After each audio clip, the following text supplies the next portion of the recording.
And now, the Mickey Mouse Club presents Annette.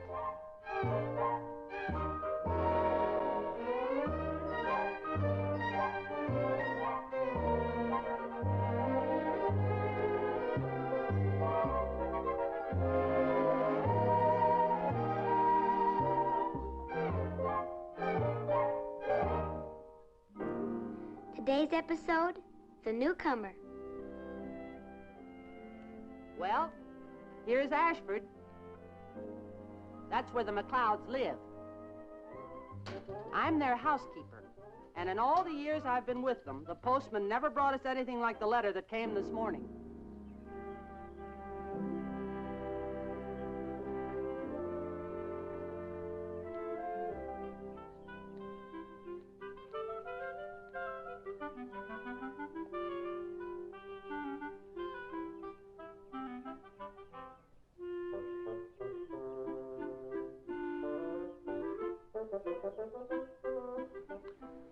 That boy.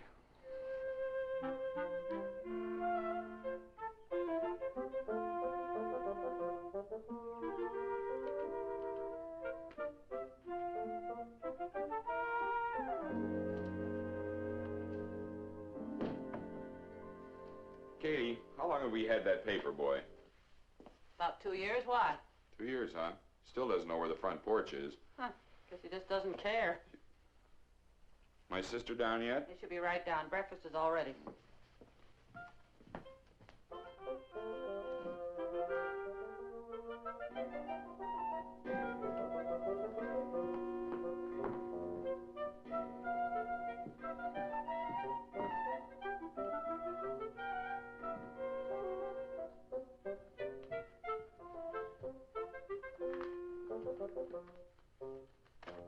Good morning, Archie. No rain in sight, says the weatherman.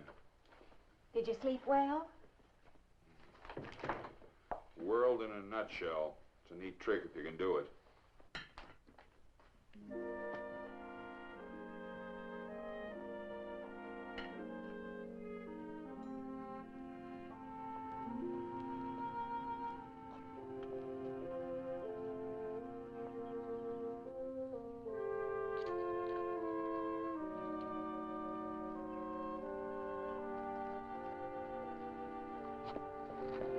Oh, I'm sorry. Oh, that's okay. It was my fault. I didn't see you.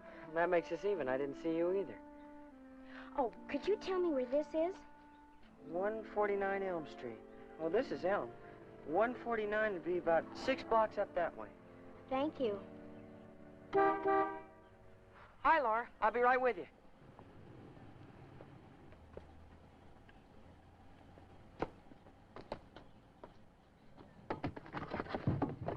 Hi, Steve. Who's your country cousin? Don't tell me she's a kissing cousin. Oh, don't be silly. I never saw her before. She just wanted an address. Oh.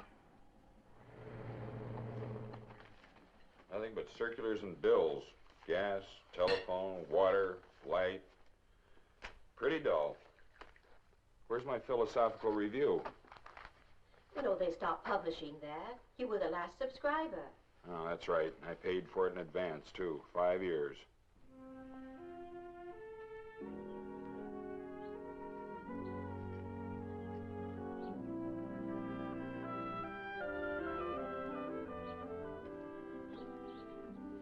What do we know in Beaver Junction?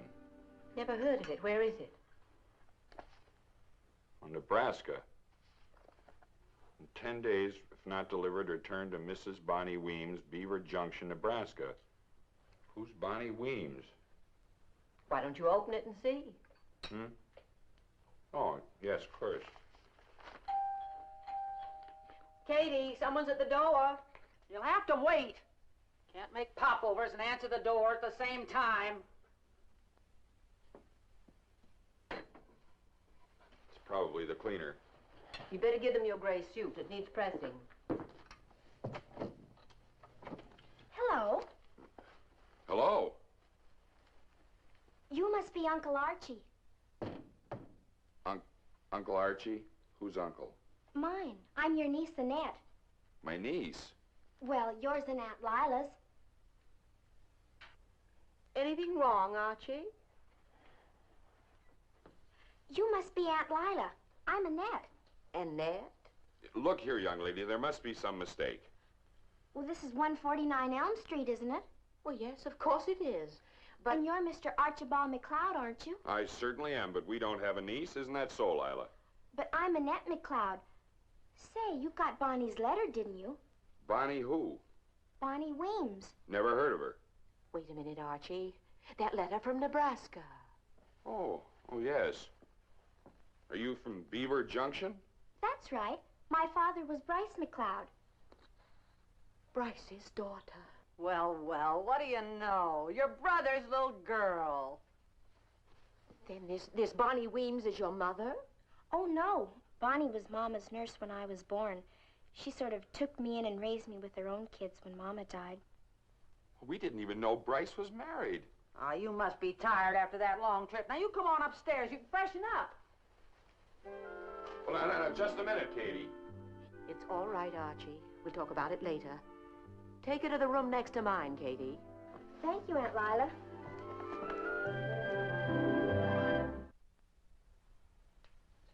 I can't believe it. Bryce's daughter. What's she doing in Ashford? Why did she come here to us? Maybe we better read that letter. Oh, yes.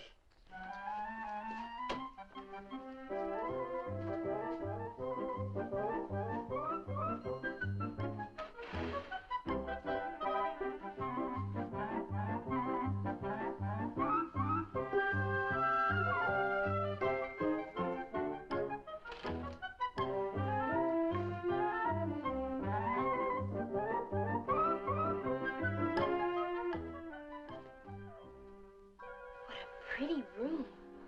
And so big and nice. It was your grandmother's room. You know, her name was Annette, too. Really? Mm-hmm. I guess it was kind of a surprise my coming here all of a sudden, wasn't it? Surprise.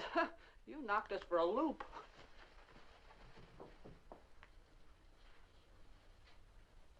Why didn't they know about me, Miss Katie? Well, your uncle was so busy fussing at the paper boy and the weatherman and the world situation in general that he never got around to opening that letter. I don't mean that. Why didn't they know about me before? Oh. Well, your father never told them. I wonder why.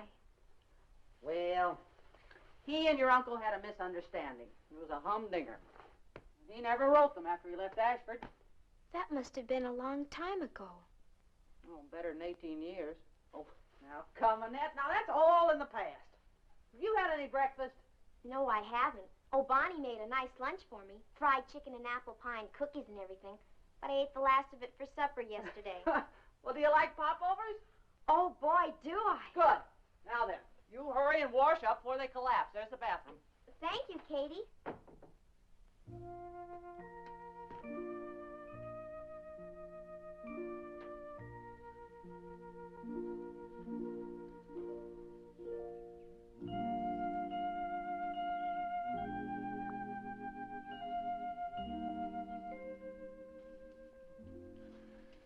But I don't understand why this Bonnie Weems waited till now to get in touch with us.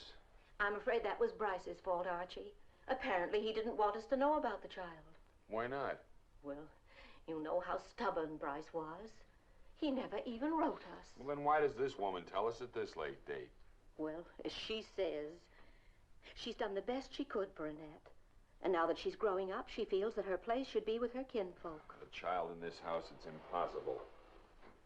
But she's our brother's daughter, Archie. I know, but youngsters nowadays, what do we know about them? But this Mrs. Weems seems to feel that she should have the advantages that we can give her. Of course, but we must do our duty by her, but how can I work on my philosophical thesis with children swarming all over the house, radios blaring, television, records? Yes, it's a difficult situation, Archie. We're pretty set in our ways. No, I could let her browse through my books, and then that new set of encyclopedias just came. That's what I mean, Archie.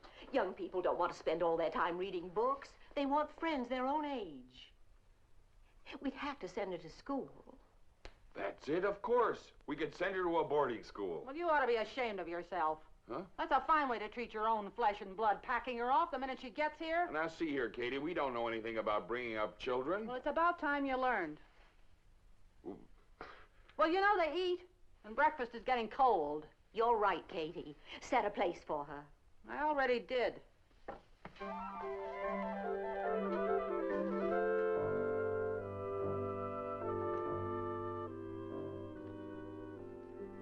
Something smells yummy. It's Katie's popovers. They are good. Come along. Gee, it's nice being with your own folks. Yes, of course. I'll get some hot coffee. Golly, this looks so fancy. Not that spoon, my dear. Huh? That's your coffee spoon, my dear. Use your grapefruit spoon. My grapefruit spoon. Oh, this one? That's right.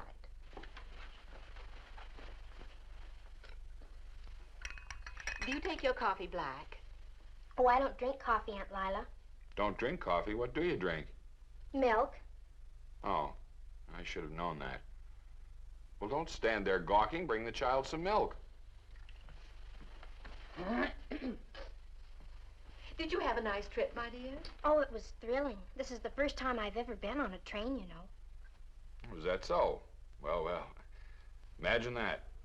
Archie, you better see about Annette's luggage as soon as you finished your breakfast. Do you have your baggage checks? Oh, I don't have any baggage, Uncle Archie, except my suitcase. No trunk? Well, it's a good idea. I always say travel light and you save yourself and everybody else a lot of trouble. I'll have Katie help you unpack. Oh, don't bother, Aunt Lila. I haven't got much to unpack. There you are. Thank you. Oh, Miss Lila, the milkman was just here. I told him he'd better leave us an extra quart of milk every day from now on. Well, now, see here, Katie. Young people need plenty of milk to grow on. But she... All right, order what you need. Does this look good? I'm starved. Popovers. Oh, yummy. I have to admit, Katie has a knack with them. Flattery will do you no good. That faucet's still dripping. Call a plumber. What we need is new plumbing. Always agitating. Annette, don't hold your fork like that. I'm sorry. Katie, bring another glass of milk. Coming right up, Mr. Archie.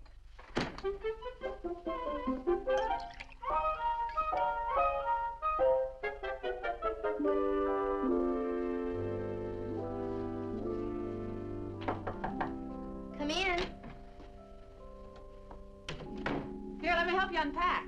Thank you, Katie, but I'm just about finished. Well, where are your dresses? I don't have any dresses, just this one. We never wore anything but jeans on the farm. Bonnie made this one special for the trip. Isn't it pretty? Oh, it's very pretty. It's a little fancy for traveling, maybe.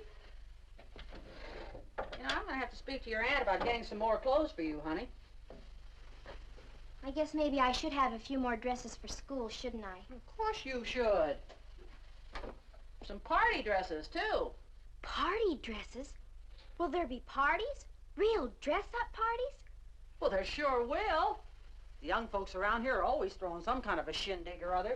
As soon as Miss Lila's and Mr. Archie's friends find out you're here, well, you'll get plenty of invitations. Oh, that'll be keen. Sure. It's about time we did something for you, child. It's a crying shame the way you've been left with strangers all these years. Oh, Bonnie's not a stranger, Katie. She's been just like a mother to me. Oh, forgive me, honey. I didn't mean that the way it sounded. Of course she has. She's wonderful, and I love her very much. And your aunt and uncle ought to be very grateful to her for all she's done for you.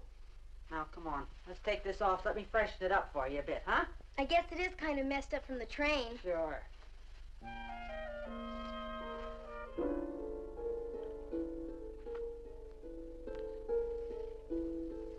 Lila, for heaven's sake, stop pacing. Archie, I've been thinking, maybe we're being unfair to the child. After all, she's just a little country girl, timid, shy, maybe even a little frightened. What are you talking about? I think maybe we should keep Annette here with us. Now, we're going to send her to boarding school. What can we do for her? You said yourself she ought to be with young people. Well, she can't go any place the way she looks. I've been checking with Katie. She hasn't a decent outfit to her name. Clothes, that's all you women think about. Well, we can't send her to school in blue jeans. Maybe I ought to go downtown tomorrow and get her a few things. All right. Get her anything you think she needs. I wonder what girls wear in boarding school nowadays. Well, go to some smart shop. They'll be glad to help you. Now, my dear, do you mind if I get on with my work? She'll need a few wool dresses. And blouses and skirts and a few sweaters.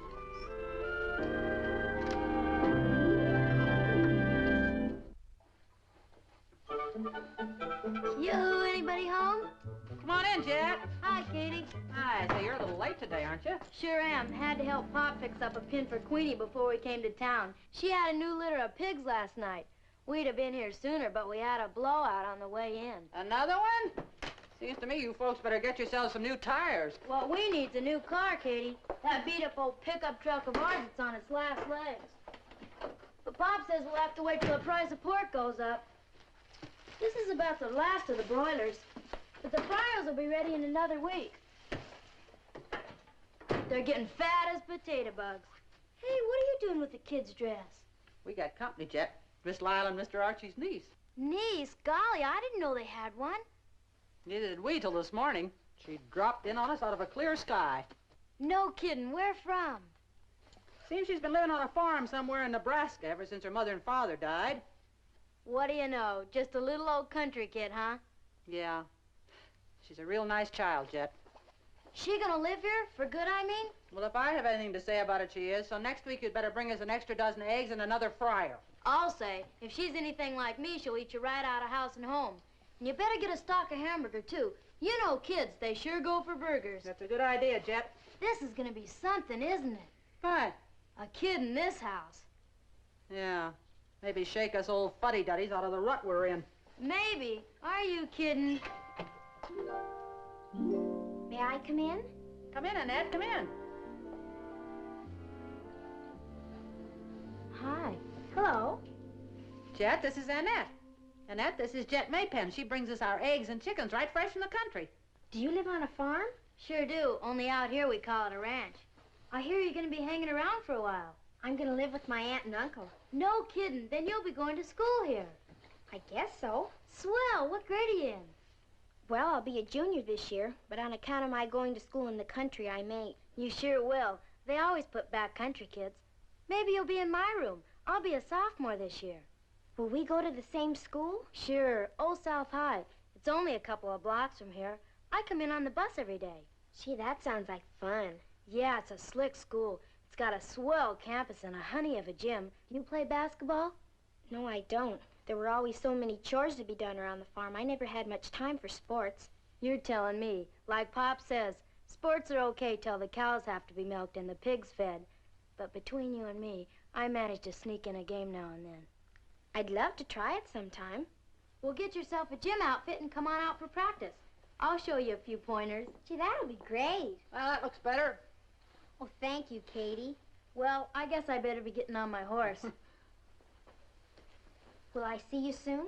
If you're going to Old South, you'll see me Monday. Bye now. Bye. She's nice, isn't she? Quite a character, Jet. Quite a character. Well, don't you think you better get changed for dinner? Oh, sure.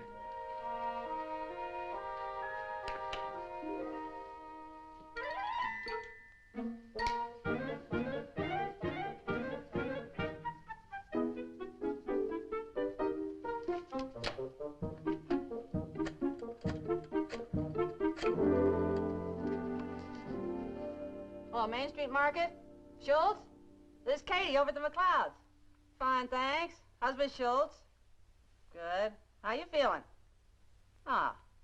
Well, yeah, Schultz, I'm sorry you don't feel too well, but I've got to order a few things. Uh-huh. I want 3 pounds of hamburger. Hamburger, Schultz.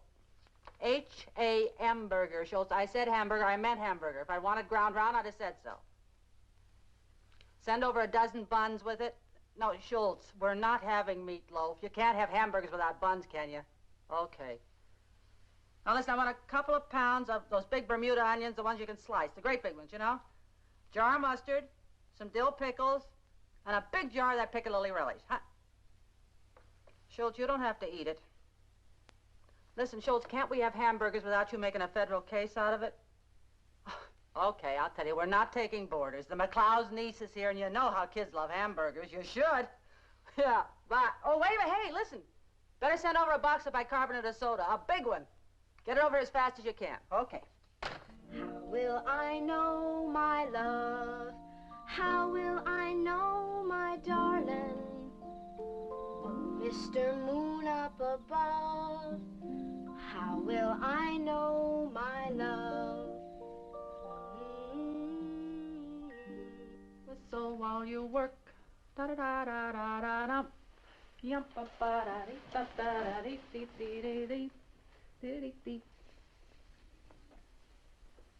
What's on the menu? Hamburgers? Hamburgers? Well, don't you know the best way to a youngster's heart is through a big, fat, juicy hamburger? Hamburgers? Ugh.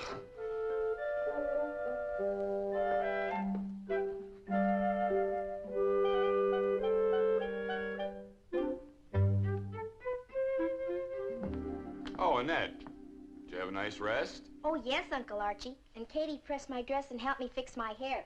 Doesn't it look nice? Very nice. Very nice indeed. It's not very stylish, I guess, but Aunt Lila's going to take me to the beauty parlor tomorrow and have it cut and shaped. What for? Looks all right to me, just the way it is. Well, she says it's not smart this way.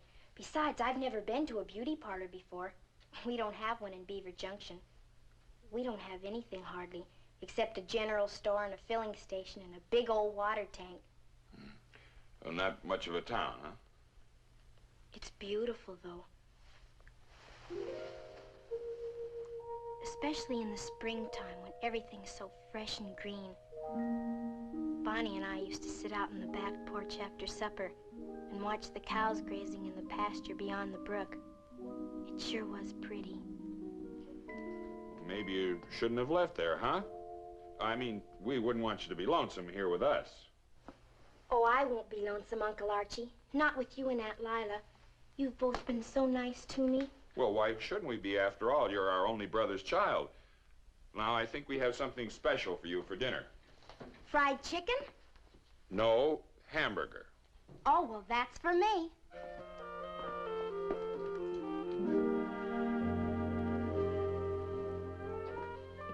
Well, is everyone hungry? Starved, Aunt Lila.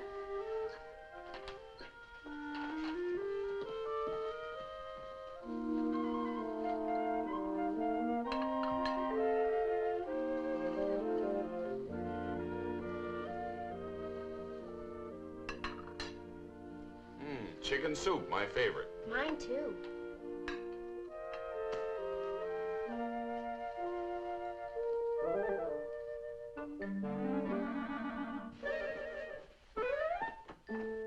Katie tells me that you'll need some new things for school.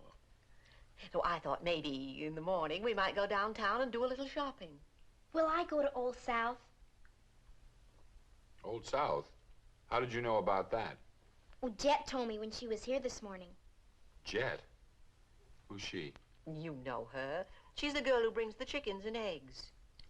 Oh, yes. She's Jim Maypen's daughter. We thought maybe you might like to go to a boarding school. A boarding school? You mean go away from here? Oh, well, just for the time being, my dear. Give you a chance to know some young people. But there are young people in public schools, Uncle Archie. Oh, please, couldn't I go to Old South High? Jet says it's keen. Well, we'll see. Perhaps we can discuss... What in heaven's name is that? Dill pickles, mustard, ketchup, onions, and piccalilli. Don't worry, Mr. Archie. We've got plenty of bicarbonate of soda.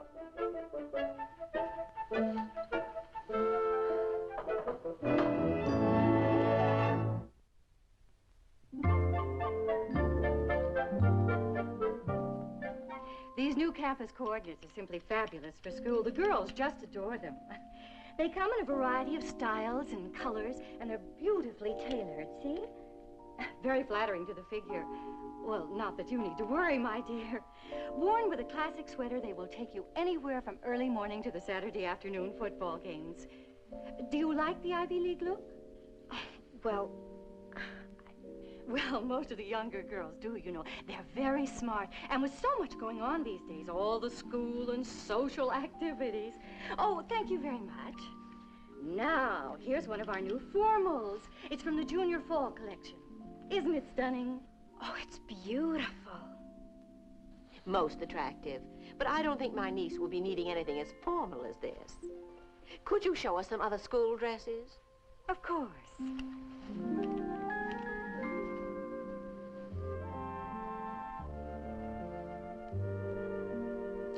Oh, Lila! What are you doing in the missus department? Hello, Helen. I'm just picking up a few things for my niece. Your niece? She's Bryce's daughter, Helen. Bryce? Yes. He got married shortly after he left Ashford. Really? Why, that must be almost 20 years ago. 18, to be exact. He lost his wife soon after the baby was born.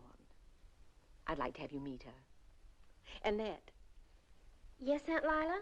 will you come here, please?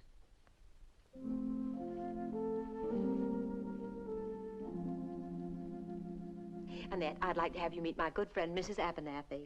Helen, this is Annette. How do you do? How do you do, Annette? I'm delighted to meet you. I knew your father well.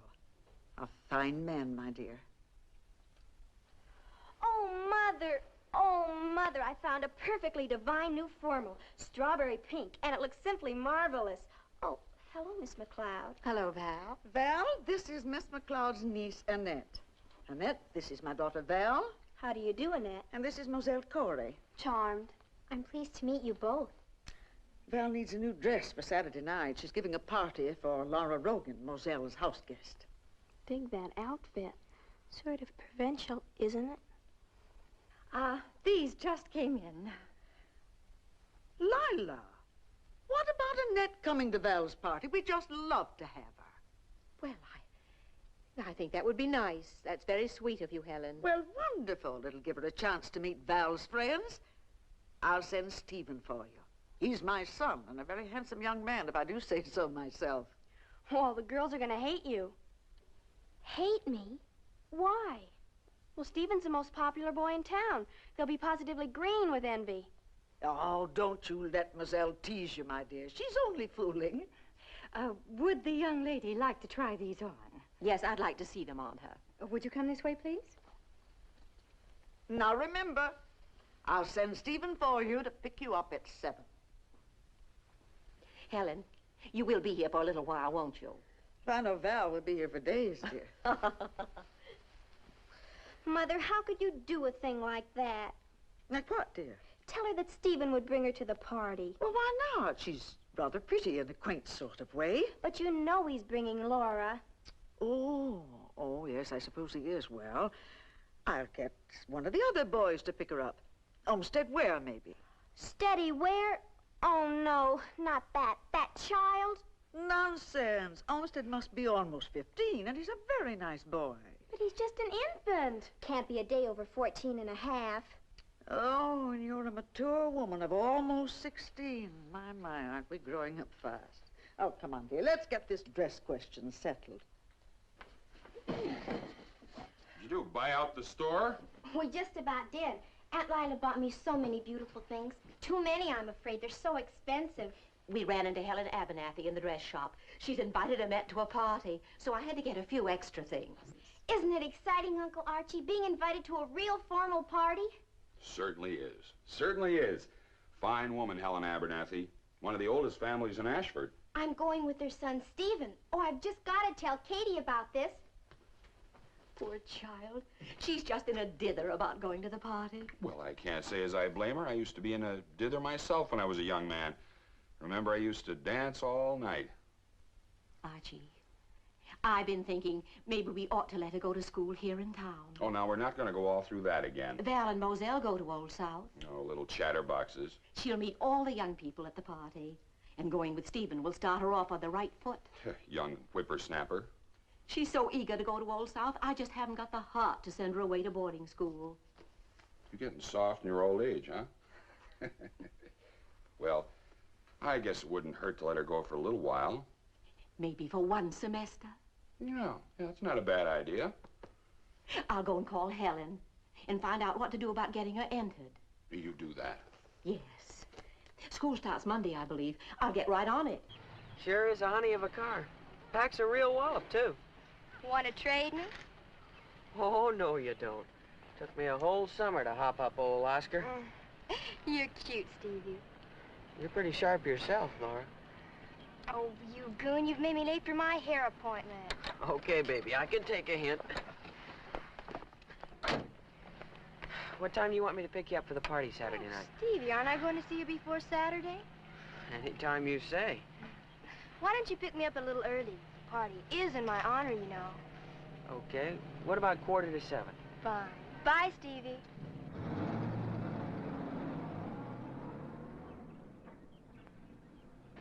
Hey, Steve! Good catch, Drew. You don't be careful, you're gonna make that first string yet. I sure hope so. How would you like to get together with the gang tonight for a little bowling? Sorry, Drew, I got a date. Oh, I don't blame you.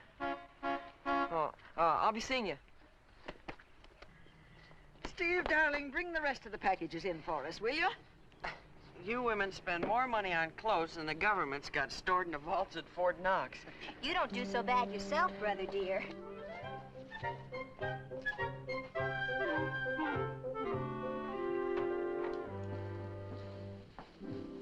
Take these upstairs, dear. I'll check with Christine about dinner. Your father will be home any minute. Stephen, you are bringing Laura to the party, aren't you? That's top secret, Junior. Oh, I'm serious, Steve. I got a reason for asking. Oh, now, don't tell me you want me to squire that gruesome little kitty Blaylock. No, it's Mother. Mother? Oh, don't be silly. There's a new girl in town, and Mother was all set to wrap her around your neck. But I told her. Now, look, young lady, don't you go butting into my affairs. New girl, huh? What's she like? Oh, she's not bad looking. She's Lila McLeod's niece. I didn't know the McLeods had any nieces. Seems she's been parked on a farm somewhere in the Middle West, and she's not a bit sophisticated, if you know what I mean. I get you. Well, I'd love to accommodate Mother, but I have asked Laura. That's what I told Mother, and now she's going to send that repulsive little Steady Ware for her instead. Steady? Good deal. He's a barrel of fun. A barrel of corny jokes. Oh, Annette, I have good news for you. Your aunt and I have decided to let you go to Old South High School. Oh, Uncle Archie, you're an angel. Oh, well, that's fine. Run along. Take your party finery upstairs.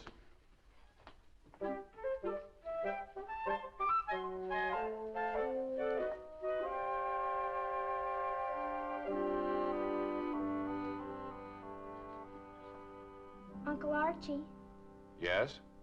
I'm scared. Scared? Scared of what? The party. I won't know anybody there, and I don't know what to do or how to act. Don't do anything. Just be yourself. You'll get along fine. But I'm not like Val and Moselle. They're so pretty, and they've got such fancy manners. Oh, those youngsters don't know what manners are. That's the trouble with young people nowadays. Always slouching around and putting their feet on furniture. You know, sometimes I think they were born without spines. I guess I don't have any manners either, Uncle Archie. I don't even know which spoon to use. Now, don't you worry. You'll get along fine.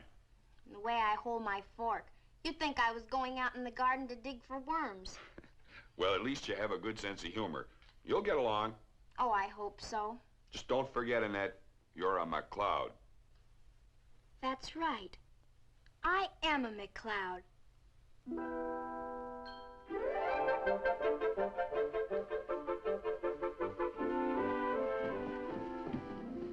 Stevie, darling, where are you off to now? Well, I promised Laura I'd pick her up at 6:45 sharp. Oh, my goodness. What's the matter? Oh, dear. I must be getting old. I forgot all about it until this very minute. Come now, Mother, you couldn't be aging that fast. Oh, Stephen, darling, do me a favor, will you? Call up Lila McLeod and tell her that I'm sending Olmsted Ware for her niece instead of you. Oh, I've got to see about the ice cream for the party. No, you don't, sweetheart. I'm not running interference for you. Oh, Stevie, darling, be a lamb and do it for me, will you? After all, you are the diplomat of the family.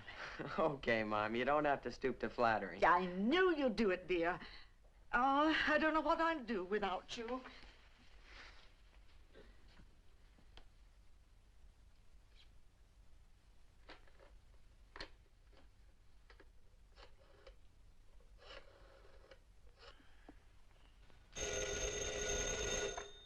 Hello?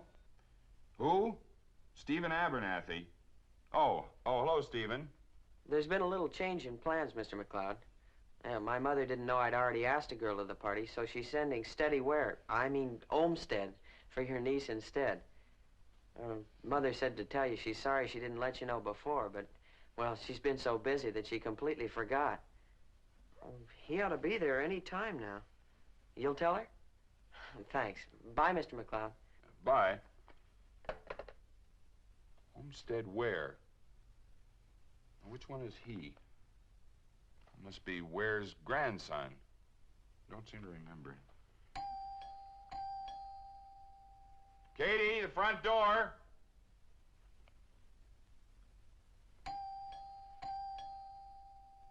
Oh, that female's never around when you want her.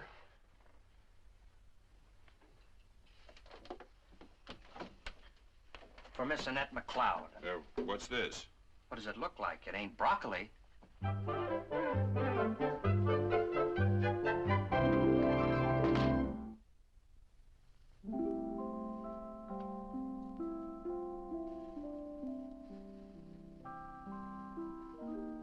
I do look nice, don't I? Very nice, Annette. Very nice indeed. Nice, you'll be the belle of the ball. Oh, do you think Steve will like me? Well, if he doesn't, he's got rocks in his head. May I come in? Come in, Archie. Well, if it isn't Miss Cinderella herself. That's just how I feel, Uncle Archie. Wait till Prince Charming gets a load of her. Oh, flowers for you. For me? Well, you are Miss Annette McLeod, aren't you? That was nice of Stephen. Real gentlemanly. Olmsted where? Olmsted where? Olmsted where? Oh, I almost forgot to tell you, Lila. Stephen phoned and said that he had another date, so his mother is going to send Olmsted Ware. Oh, it's ridiculous sending this Olmsted where. Why, he can't be more than a child. It's only 2 or 3 years ago that he ran into me on his scooter. Lila, I'm afraid we forget that young people have a way of growing up. I suppose so. But Helen might have let me know before. That's all right, Aunt Lila. I don't mind, really, I don't. Well, you should. It's an outrage, that's what it is. Well, at least he had sense enough to send flowers. Huh. They're beautiful. I'll get it. Stephen said he was on his way. I'm sorry, Annette. Maybe I could get your uncle to take you instead. Oh, no, Aunt Lila. Please don't be upset. I guess I should never have expected anyone as popular as Stephen to take me.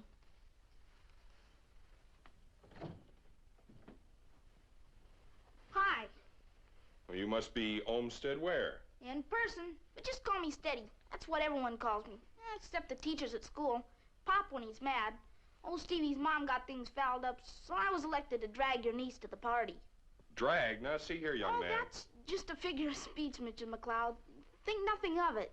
She ready?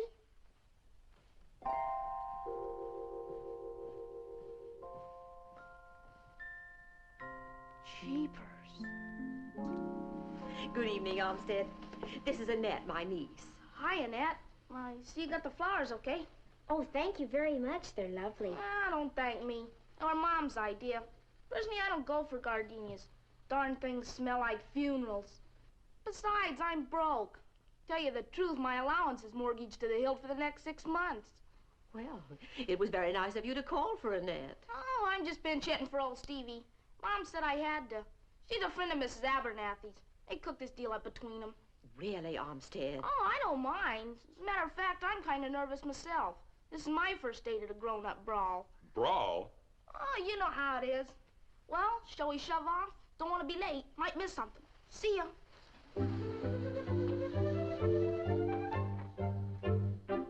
What an ill-mannered little boy. He ought to have his ears boxed. Ears? What he needs is a good whack in the pants. Well, we'll have to walk. I haven't got a car. Pop says no dice till I'm 16 at least. Oh, I like to walk. Stevie's got a keen job, but he's 17 and... Say, how's about stopping at the malt shop for a little libation? It's on the way. I thought you were broke. Sure, I'm always broke. Chronic condition. But I can either put it on the cuff or float along with Mike. Who's Mike? He's a kid that works at the soda fountain. Swell egg, Mike. Come on, it's only a hop, skip, and a jump from here.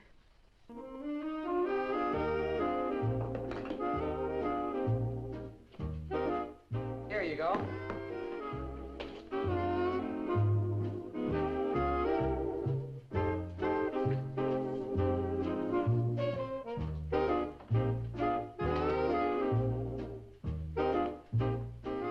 Hi, Mike. Hi there, Steady. Oh, this is Annette, Mike. Annette McLeod. Hello, Annette. Hi, Mike. Say, you're new around here, aren't you? She's Mr. McLeod's niece. Oh, I didn't think I'd seen you around here before. Oh, I've only been here a few days. I'm taking her to Val's party. Hey, aren't you going? Nope. How come? Wasn't invited. Oh, sorry. Say, how's about a couple of root beer floats? Okay. 2 root beer floats coming up. Oh, better make mine a chocolate malt and bear down on the chocolate. You better watch those calories, boy. I need energy. Why wasn't he invited to the party? He doesn't go with our crowd. Oh. I guess he could if he wanted to, but he's always so darn busy. Working and studying, helping his father on the ranch. He lives on a ranch? Yeah, out on Highway 26, right close to the Maypens. Jet Maypen? Do you know Jet? I met her the other day. She brought us some chickens and eggs. Yeah, she brings everybody chickens and eggs. Regular old chicken and egg woman. I liked her a lot. Will she be at the party? Jet? Heck no.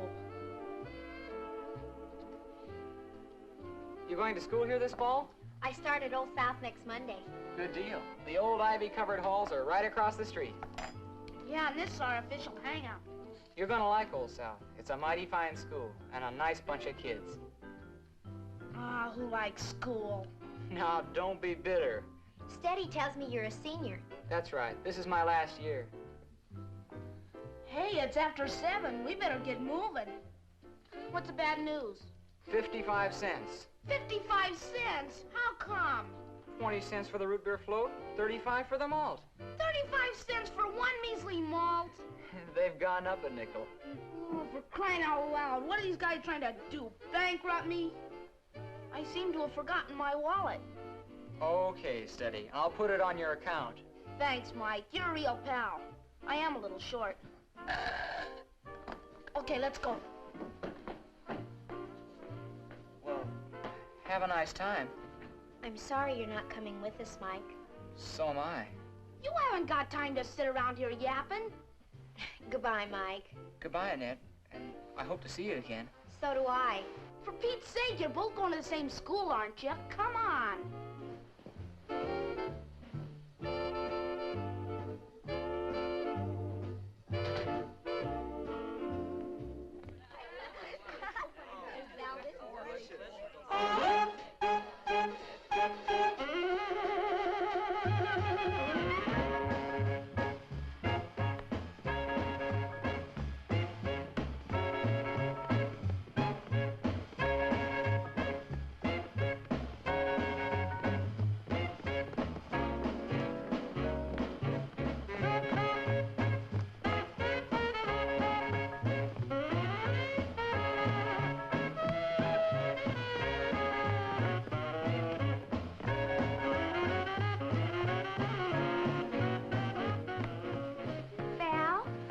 Kitty. I thought you said Steady was going to be here tonight. He is, but he had to go get Annette McLeod. Annette McLeod, how come? Oh, I'm sorry, Kitty. It was Mother's idea. She made the arrangements. So that's why he didn't ask me. That's a gem.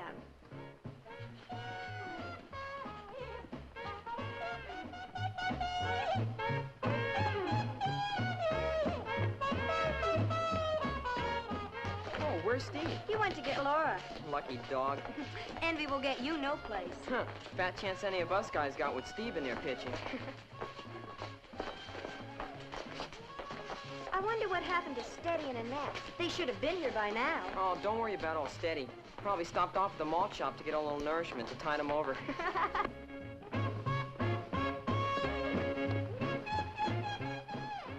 Hey, kids! Here comes the Queen! Roll out the red carpet! Hello, Laura. Oh, what a stunning dress. Darling, you look simply divine. Yeah. Here, let me park the rabbit for you. Oh, silly boy, that happens to be Ermine, not Rabbit. Well, well, what do you know? A little old Ermine. Poor guy. How his wife and children must miss him. I do hope we're not late, Val. Oh, no, we were just going to play some games. Good deal. How about charades? Oh, Stevie, we're always playing charades. How about musical chairs? I'll tell you what. Laura's promised to sing us a new song. How about that? Oh, that's great. I always keep my promises, Stevie. Well, come on. What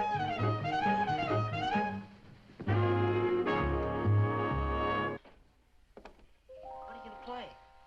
We're going to play reading, writing, and rhythm.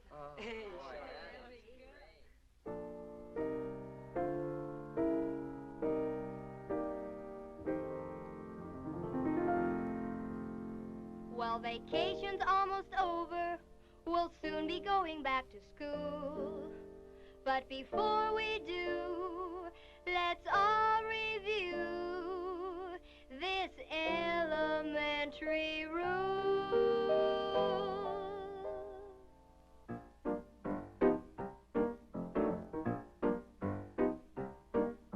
Reading, writing, and rhythm, they're the 3 R's today.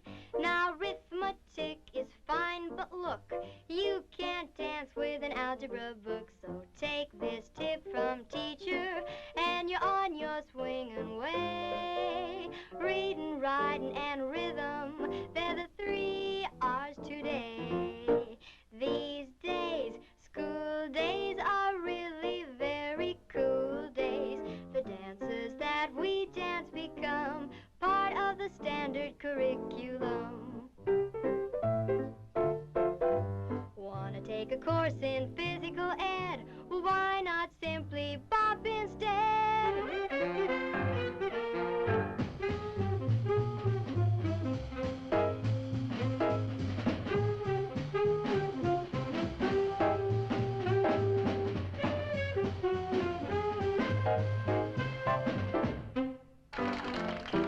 There's the Charleston, my oh me, it's a course in ancient history.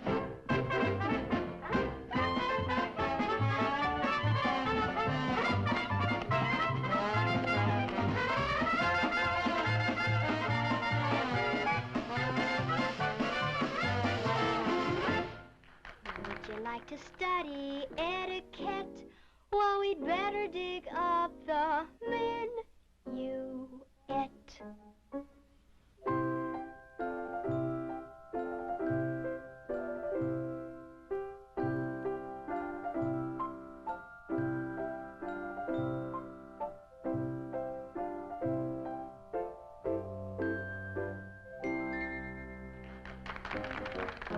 Want a course in Latin, American affairs, do the mambo, forget your cares.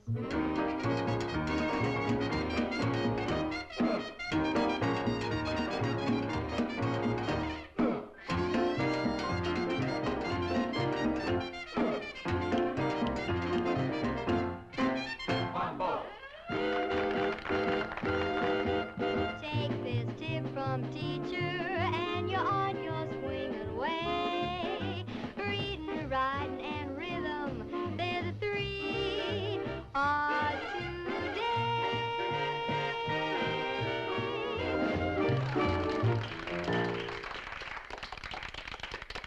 Play something else, Laura. All righty.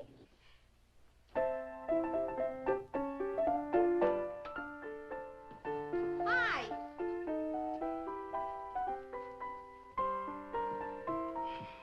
Come on.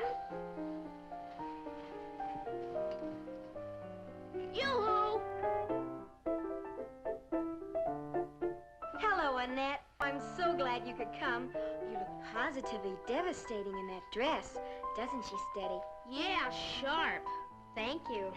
We were beginning to think you got lost, Steady. We stopped for a malt. If you don't stop lapping up those malts, you're gonna burst. Oh, you're just jealous because I don't have to watch my figure like you gals. Kitty's been looking for you. Oh, she's a drip. Oh, now, Steady, you know you're crazy about Kitty. Oh, she's worse than a kid's sister, the way she's always following me around. Oh, you're impossible. You're just in time. We're gonna play Spin the Bottle. Spin the bottle?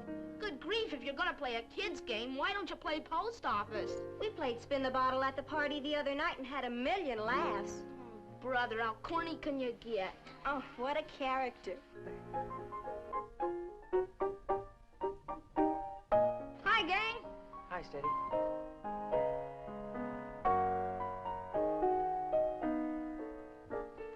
Hello.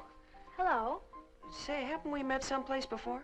Mm-hmm. The other day when I first arrived. Oh, yeah, that's right. You were looking for an address on Elm. I take it you found it all right. It was my aunt and uncle's address. I'm Annette McLeod. So you're Annette McLeod. Well, I guess I owe you an apology. What for? For standing you up. I'm Steve Abernathy. Oh, I'm pleased to meet you again, Steve. Then you accept my apology? It wasn't your fault. Well, remind me never to do it again, will you? Come on in, I'll introduce you to the gang. Kids, I want you to meet a friend of mine. This is Annette McLeod, a recent and I might add most attractive addition to our fair city. Annette, this is Kitty Blaylock, Madge Markham, Jimmy Smith, Hi. Drew Stafford, Hi. Tony Blair, Pat Boron, and Court Whitney. Hi. And I believe you've already met Moselle Corey. Oh, yes, we met the other day. I was wondering when you were going to get here. All the kids have been dying to meet you. Well, isn't anybody going to introduce me? Oh, Laura, I'm sorry. Laura Rogan, this is Annette McLeod. Oh, yes, the country cousin. I understand you're from Gopher Junction. It's Beaver Junction. Gopher, beaver, weasel. I knew it was some kind of a rodent. Oh, come now, Laura. A weasel's not a rodent. Oh, Stevie, you're so cute. You know I don't know anything about botany. You mean zoology, don't you?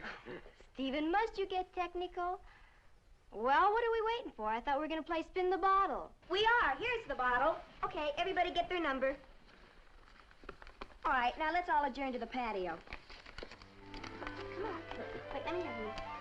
You know how to play, don't you? I'm not sure. We used to play back home when we were little, but I've sort of forgotten. Oh, there's nothing to it. We sit around in a circle, and the leader spins the bottle and calls a number. The one whose number's called has to stop the bottle before it stops spinning, or else he pays a forfeit. Oh, now I remember. Come on. All right, all set? All right, and I'm it. Okay, let's go. Okay, ready? Number 16, come and get it. Oh, that's me. You goofed. Forfeit. All right, so I have to pay a forfeit. What'll it be? How about that necklace? Oh, trust you to pick the most expensive thing I've got. Daddy bought it to me from Paris last year for my birthday. Hey, it looks like the real McCoy. Well, of course it's the real thing. What did you think it was? Costume jewelry? Okay, so it's 14 karat solid gold. I'll just put it on the piano till we're ready to pay off. Okay, you're it. 17. Guess that makes you it again, huh? You goon, you did that on purpose. 22.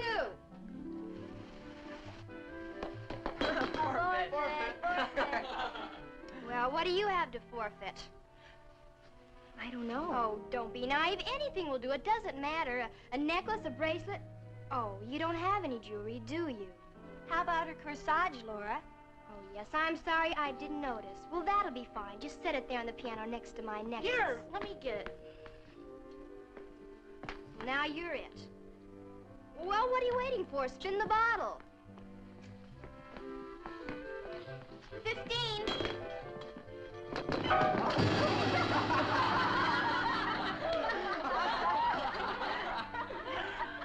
Aha, big joke. Big joke.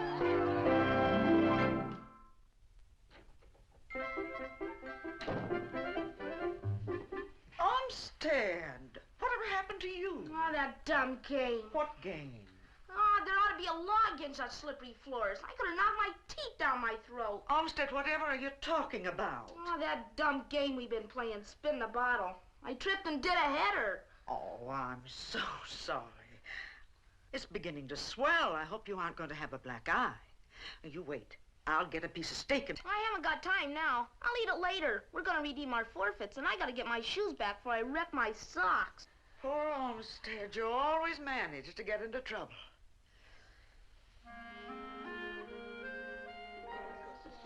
All right, kids, let's go. I'm ready. Quiet. Silence in the courtroom. Is everybody ready to redeem their forfeits? Yeah. Sure. Here's the cards. Okay, Val, you draw the numbers. First number, 16. Will number 16 please step forward? Oh, so you're number 16. Let me see. Your forfeit was... Ah, yes. Okay, Drew. Heavy, heavy hangs over your head. Fine or superfine? Superfine. What shall she do to redeem it? She'll sing reading, writing, and rhythm again. Oh, you wretch.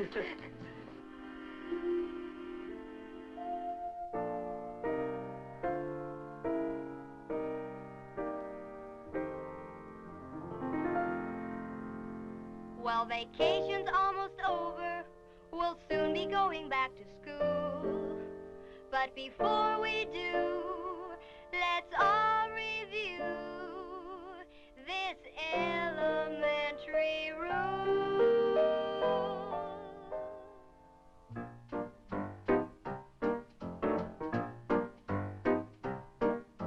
Reading, writing, and rhythm, they're the three. Cute are song. today. She hasn't got a bad voice either.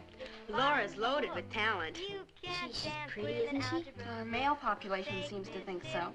Especially one of them. And you're on your swinging way. Reading, writing, and rhythm. They're the three R's today. Okay, Val, who's next? 15. Oh. Oh, you.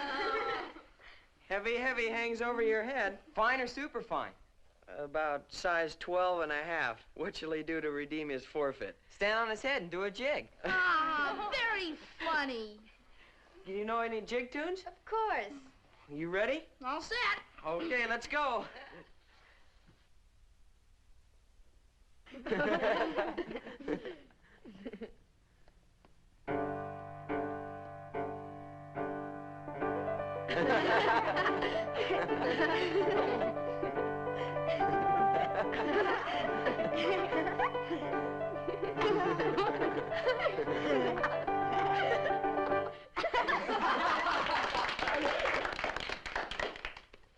Boy, that sure made me hungry. When do we eat? Oh, don't you ever think of anything but food? Who's next? 22. Well, 22, isn't that you? Oh, it is. Well, go on, don't be bashful.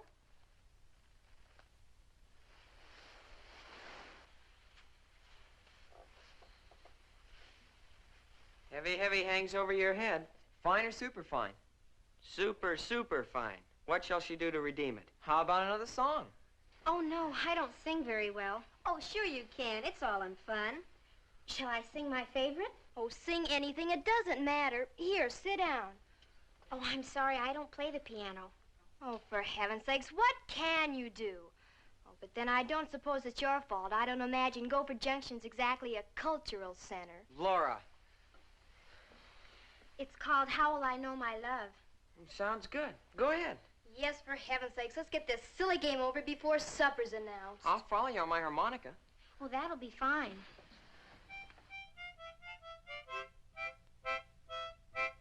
How will I know my love?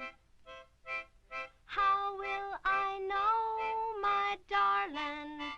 How corny can you get? Laura, please. How will I know he's mine? How will I know my love? When he Come on, everybody, soup's on. Pinewood. There's a lot of the class, Laura. Look out. Me to find him. Thank goodness supper was announced, so we didn't have to listen to any more of that dull song she was trying to sing. I'll get you something to eat.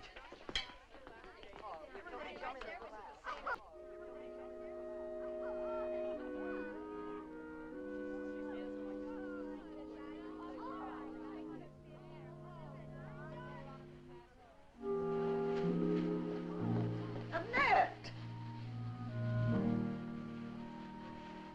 Oh, where are you going, dear? Well, I was just... Oh, you better go on out there before everything's gone.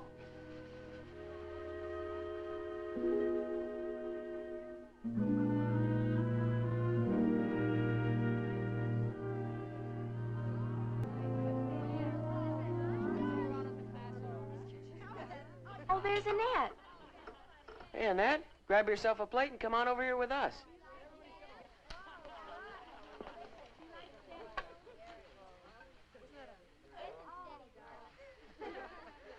Oh, I'll take care of your coat for you. Thank you.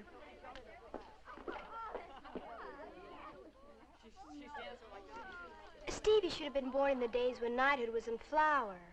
What'd I do now, Pet? And wear shining bright armor and rescue damsels in distress. Oh, come now, Laura. Just because I asked Annette to join us. Really, Steve, the way you're fussing over her, I'm beginning to think she is a kissing cousin. Could be. You know, her family and mine have been friends for years. In fact, Lila McLeod went to school with my mother. How convenient.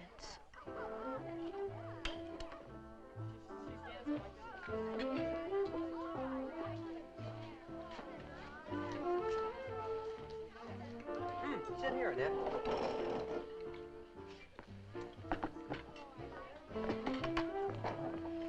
Got room for one more? The more the merrier. I'll get another chair.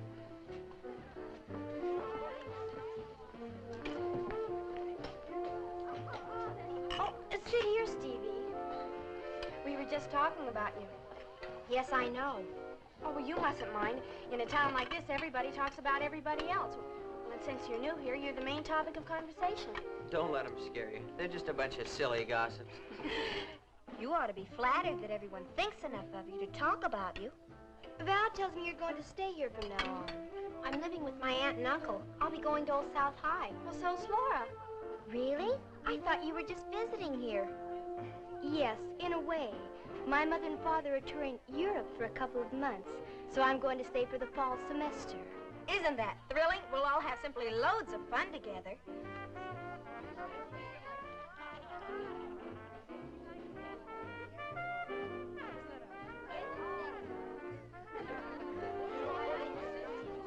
Thanks, kid. You're a pal. Wait a minute, Steady. That's my plate. Your plate? Gee, and here I thought you were being a good sport and bringing me a second helping. Well... Atta girl. Now go get yourself some more. Gee, Steady, that's not fair. You better get in there before everything's all gone. Gosh, first you stand me up and bring another girl to the party, and then you eat my supper. Now, wait a minute. I never stood you up. I didn't ask you to go in the first place. Besides, I told you it was all Mrs. Abernathy's idea. Was it honestly, Steady? Sure it was. I was trapped. What could I do? Now, be a good kid and go get yourself some more. And bring me some ice cream cake. Sure, Steady. I'll be right back. What grade are you in, Annette? The 10th, I think. You think? Don't you know? Well, I'll have to see the principal to find out for sure. I've been going to a country school. I've been going to a private school. We're way ahead of the public schools. I'll be in your room, won't I, Stevie? Yeah, I guess so. How about some ice cream cake? I'd love some. I'll get it for you, Laura. Let me. Just a tiny bit, please. I'll get it. Laura, you're wonderful. How do you do it? Do what? You know what. You've got every boy in town jumping through hoops. We sure wish we had your technique. That's my secret, darling. Here you are. Oh, you don't expect poor little old me to eat all that. Here, Val, you take this. And you keep that one, Stevie. Oh, Drew, be a lamb and get a couple more for yourself and Moselle. Oh, sure thing. And Jimmy, would you please be a dear and take the plates? Okay. Oh, sorry. Here, Annette, you take this one. I'll get another one. Oh! How clumsy of me. Come on, Stevie, let's dance.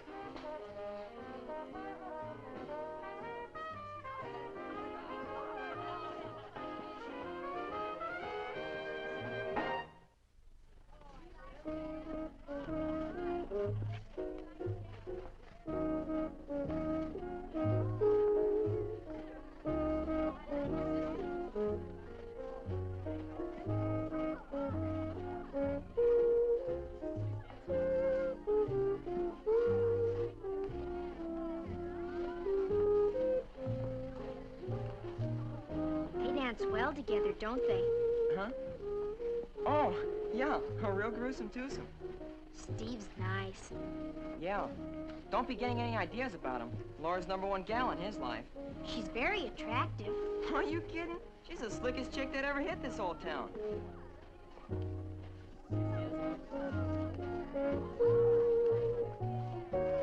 Hey, come on, let's pep up this party. Change the record.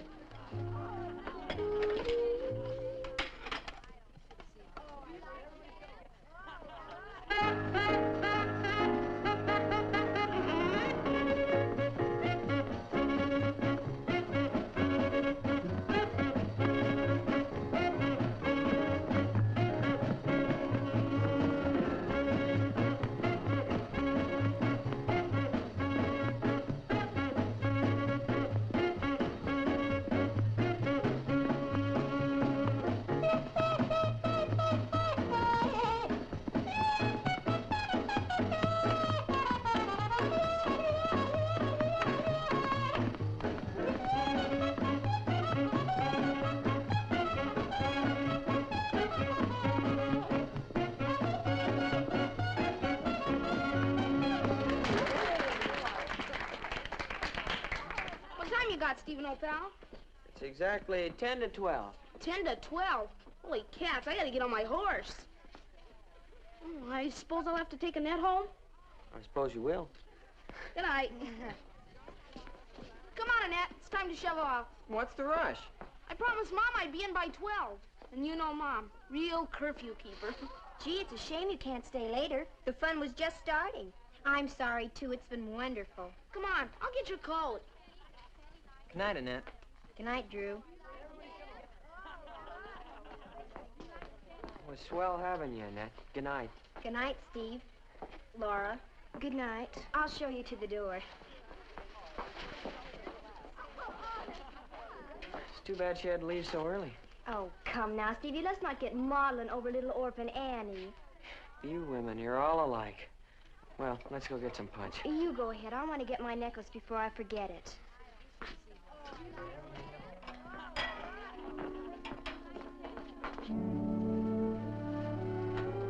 Goodbye, Annette. Bye, Steady. See you in the Rhodes Gallery. Bye. Goodbye.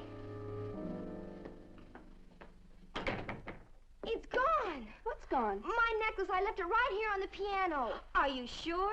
I remember leaving it right there before I started to sing. Oh, really, Laura? You should be more careful with a valuable necklace like that. Maybe it slid off. Oh, we've looked. Someone must have taken it. Laura. Well, it's not here, isn't it? It just couldn't walk off by itself. Oh, Laura, will you stop dramatizing everything? We'll find it when Christina cleans up in the morning. Sure we will, Laura. You're among friends. I've been with all these kids since kindergarten. Not all of them. Laura, you don't mean to say. How can you say such a thing? My goodness, you shouldn't even think a thing like that. Well, all I know is that my necklace is gone, and that McLeod girl was the only one left in this room when we went out to supper. Well, she was, wasn't she? No, but... But what?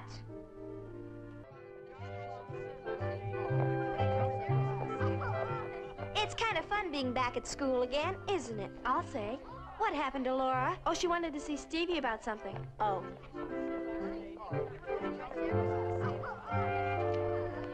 Hi, Steady. What do you want? Well, you don't have to yell at me. What room are you going to be in this year? Same as last year. I forgot. You didn't pass, did you? Well, you don't have to rub it in. I didn't mean to hurt your feelings. Well, watch it. Hey, Steve! Want to throw some baskets at noon? Sure, I'd like to.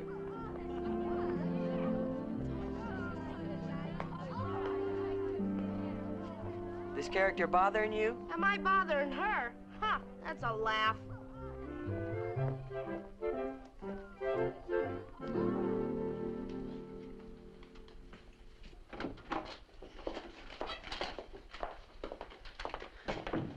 Hi there. Welcome to Old South. It's nice to be here. How'd you make out? I got put back all right. It figured. Oh, it wasn't his fault, though. There wasn't much he could do about it. My grades were okay. It was just a question of the proper subjects. What, no Mecca Mecca Paravastella? What did you say? That's Latin for twinkle twinkle little star. Oh, I never took Latin back home, or algebra either. Oh, that's too bad. Mr. DeCure says if I work hard and get good grades this year, I can probably catch up by next fall. Good deal. If you get in a bind, call me. I'll be glad to help you. Thanks, I'll probably need it. Oh, Stephen, I've been looking all over for you. If you'll excuse us, I have something I have to take up with Stephen. Hi, Annette. Hi, Jet. A real stinker, isn't she? Why, Jet. Oh, she's not fooling me any. You don't like her, do you? Do you? Well, I don't think she likes me very much. Natch. She's jealous of you. Jealous of me? Laura? Take a tip from an old cowhand. Keep out of her way. Say, how'd you make out with Mr. DeCure? He mow you down? On account of Latin and algebra. Well, like Pop always says, a fella might just as well be philosophical about his troubles. Griping and moaning around like an old setting hen will never get you anywhere. You sound just like Bonnie. Bonnie? My foster mother. Oh, I see you got your lunch. How's about you and me going and putting on the feed bag together? I'd love to. Come on, we'll go find your locker.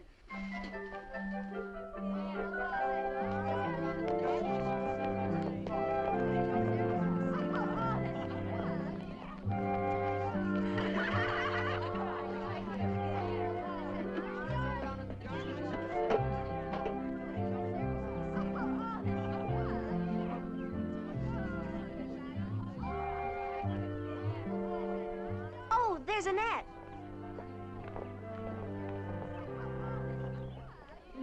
I'll go get her. Ask her to eat lunch with us. You can ask that Mapin girl, too. You mean Jet? Well, they're together, aren't they? So what? Jet's a good kid. Well, if you ask me, they'd probably prefer being by themselves. They're both country girls named No Doubt, got a lot of things in common. Maybe you'd rather eat with them instead of me. Maybe we should. Not me. You go ahead if you want to. Oh, Jet, they're real nice. Sure, so am I. We just don't happen to mix, that's all. Well, make up your mind. If you're gonna eat with me, come on.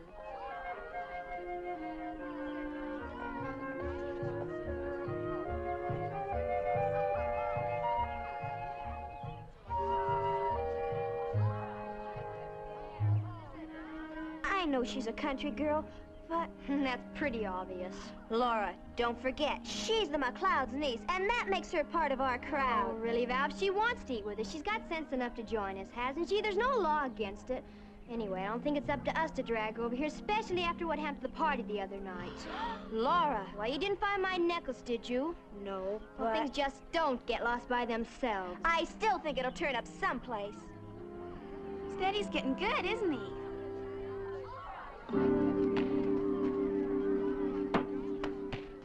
Good shot, Steady. Gee whiz, I've been practicing all summer. Well, keep up the good work and you'll make the team. You know something? I was wrong about his eyes. They're not green. They're blue. Dark blue. Whose? Stephen's. No, they're not. They're hazel. He sure is a dreamboat. Jet, don't tell me you've got a crush on him. Oh, he doesn't even know I exist. I only see him on the playground and here in the corridors, and once in a while over at the malt shop. Don't you deliver chickens and eggs to his folks? Nope, they got a ranch of their own out near our place. Oh.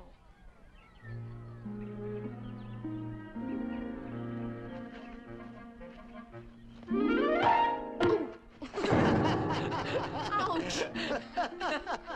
You still think I'll make the team?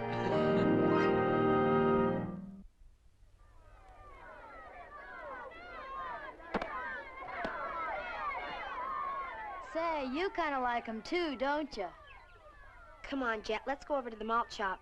Good deal.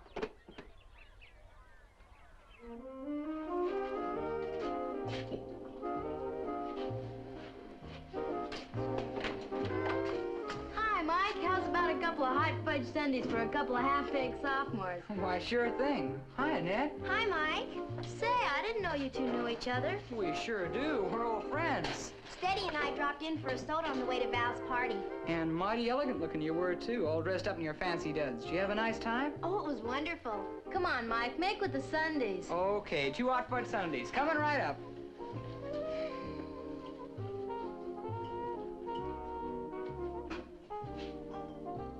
Mike's a senior.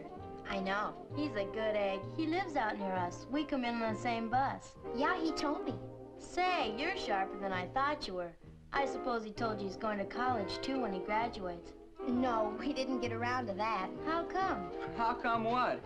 Seems you told Annette the story of your life, but you forgot to mention the most important part. Don't tell me I forgot to tell you you're one of the prettiest girls at school. Say, since when are you making with the sweet talk? Jet tells me you're going to college when you graduate. I sure am. That is, if I can rustle up enough dishes to wash to pay my way through. Then he's gonna spoil it all by coming back here to hang out his shingle. Are you going to be a lawyer? I hope. Sounds like a dumb idea to me. Being a lawyer? No, coming back here to Ashford to practice. Well, what's wrong with Ashford? Nothing's wrong with Ashford. It's just some of the people. I think they're pretty regular. I think Mike's right. Uh-oh, here comes the howling mob. Hi, kids. Hi. Let's get that table over there. Get away from the crowd.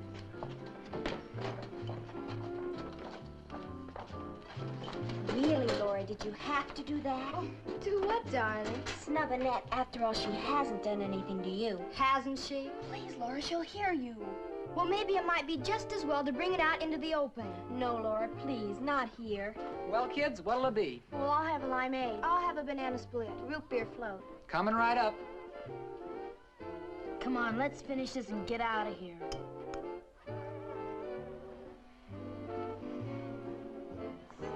Here you go, kids.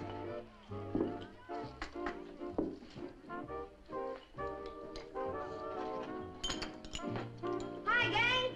Hi. Hi, Annette. Hi, Jet. Hi, Steady. Give me a Cooper special. Easy on the peanut butter. Peanut butter. Now that's just what you need.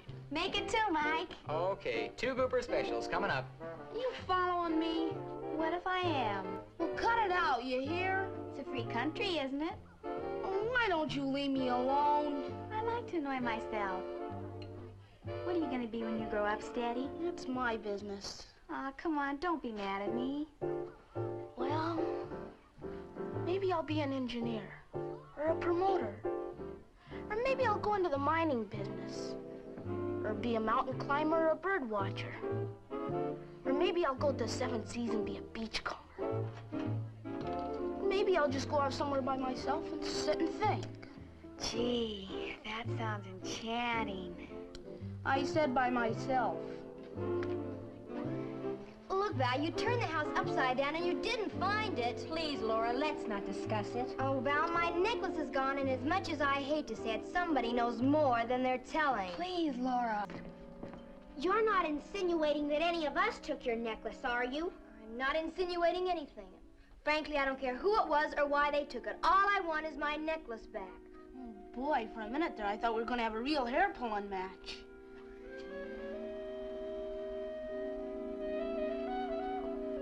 Come on, Jet, let's get out of here and get some fresh air.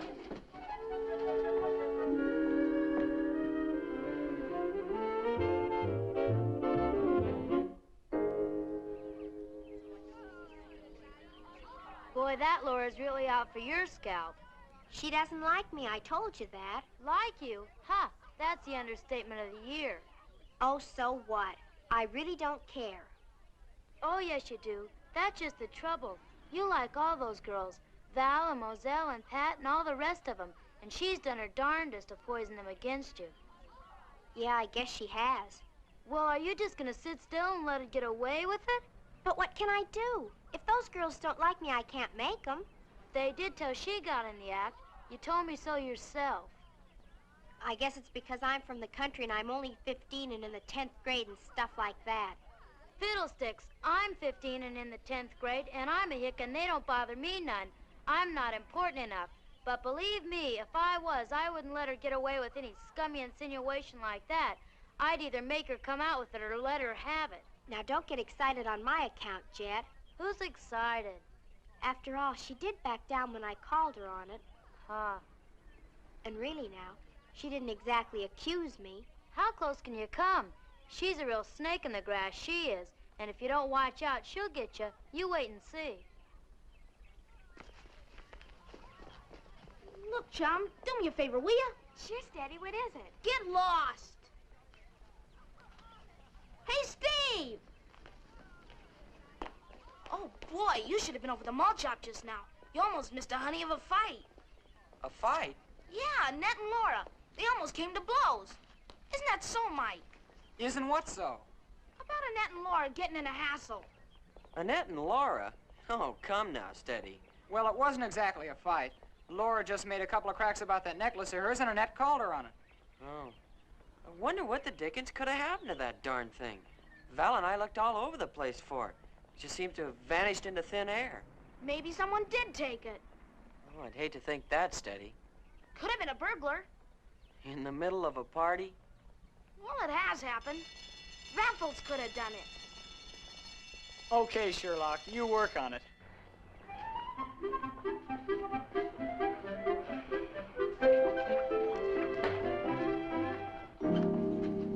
Oh, Annette, just a minute. I want to talk to you. Will you excuse us? Sure, I don't mind.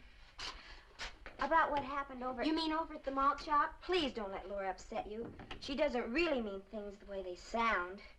She meant it all right, Val. She's convinced that someone took her necklace. Yes, I guess she is.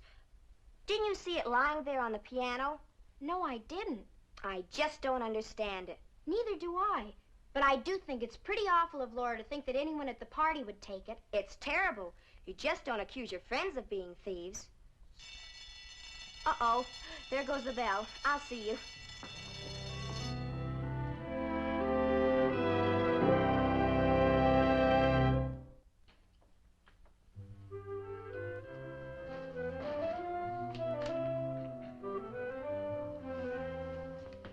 Dinner's ready, Mr. Archie. Oh, good. I'll call Annette and Lila. I've already called them.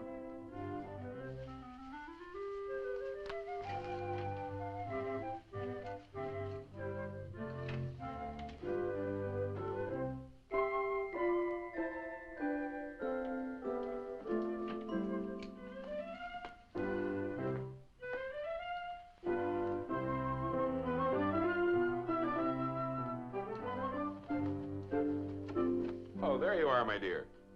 Aunt Lila will be down in a minute. Still primping, huh? How did school go today? Oh, very nice, Uncle Archie. Except for being put back a grade. Well, don't bother about that. You'll have plenty of time to catch up. I know, but I'm older than most of the kids in my room. It makes me feel a little silly. No, they're the ones that are silly. The older they get, the sillier they get. Now, maybe I could help you with your Latin, although it's been years since I've taught. To hear you talk, Archie, anyone would think you were a doddering old man. Well, I'm not as spry as I used to be, and that's for sure. As you young people would say. Everything's ready. Thank you, Katie. Did you see Val and Moselle today? Just for a few minutes. We're not in the same room, you know. Oh, that's too bad. You ought to bring them home with you some night for dinner so that you can get better acquainted. Anytime. Katie won't mind. Well, thank you, Aunt Lila, but I'll have a lot of homework to do if I want to make up my grades. Well, that's the spirit, but don't work too hard. You know, all work and no play makes Jill, a dull girl. Well, there's lots of things besides studying, Uncle Archie. There's basketball and gym and glee club, and this noon Jet and I had a Sunday. Jet? We had lunch together. Why didn't you have lunch with Val and Moselle? Well, I met Jet first thing this morning, and we sort of agreed to eat together. She's lots of fun. Chip off the old block. Quite a character, Jim Maypan. Our grandfathers moved here at about the same time. Used to see quite a lot of Jim in the old days. Funny how folks drift apart. Too bad. Jet's a nice youngster, Annette. I'm very fond of her.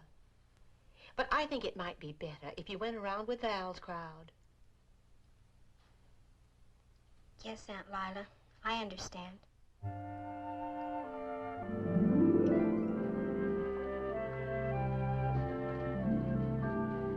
Hi, gonna eat lunch with us today? Well, I sort of promised Jack. Annette, why do you always avoid us? Don't you like us? Of course I do, Val. You know it's not that. It's on account of what Laura said the other day, isn't it? Gee, Annette, I wish you wouldn't feel that way. We all like you a lot, and we'd love to have you with us. I'm sorry, Val, but as long as Laura feels the way she does, I just can't be part of your crowd. Why don't you have it out with her? I tried over at the malt shop, but you saw what happened. Darn her anyway. She's so stubborn. Well, see you later. Oh, I almost forgot. Stephen's going to appoint you the new program chairman from the 10th grade. Really? For the pre-Thanksgiving entertainment. Between you and me, I think he likes you. I like him, too. The announcements will be made at the end of the week, and the committees are going to meet at our house Saturday. Will you come? Oh, I'd love to. Good. We'll expect you.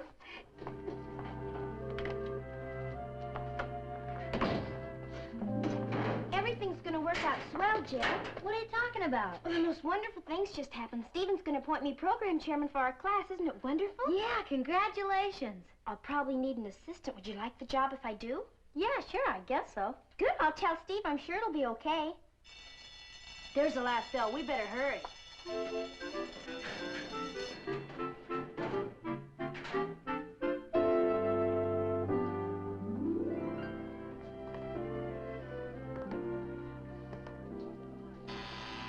Come on in, it's open. Hi. Hi, Steady. Sorry I'm late. I just stopped for a minute at the malt shop. Needed a little nourishment, huh? You guessed it. Well, you didn't need to. Mother's in the kitchen now, supervising some sandwiches being made especially for you. Oh, good. I can use them after the meeting. Gang outside? Yeah.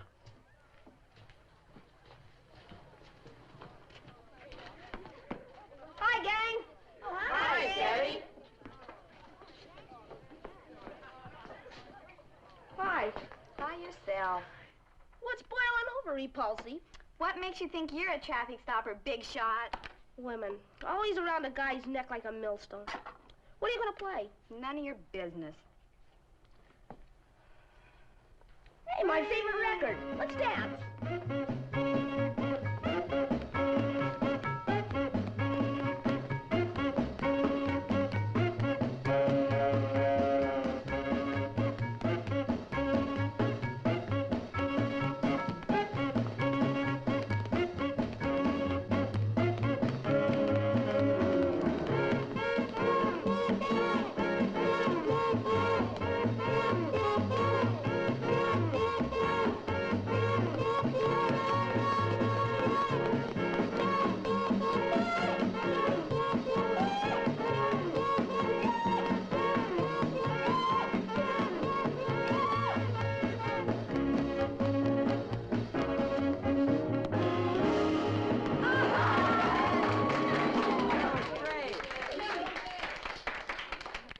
Okay, kids. Shall we bring the meeting to order?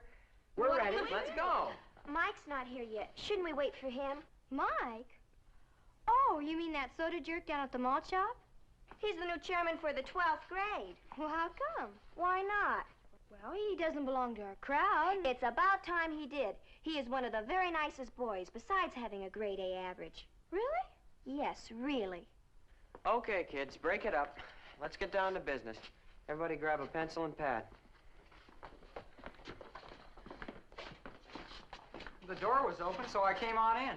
Oh, my. We were just about to get things started. Sorry to be late, but it seems the whole town suddenly developed a violent thirst just as I was about to leave the shop. You know everybody here, don't you, Mike?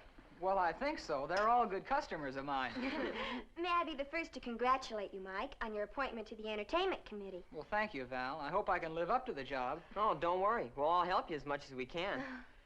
I hear you've been elected to head your class. Yes, wasn't that sweet of Stevie to appoint me? Well, considering I'm just visiting here. I know you'll do a bang-up job. Oh, hi, Annette. Excuse me. Hi, Mike. What's all this I hear about you being appointed chairman for the 10th? Isn't it terrific? It sure is. We're going to have a pretty busy year ahead of ourselves.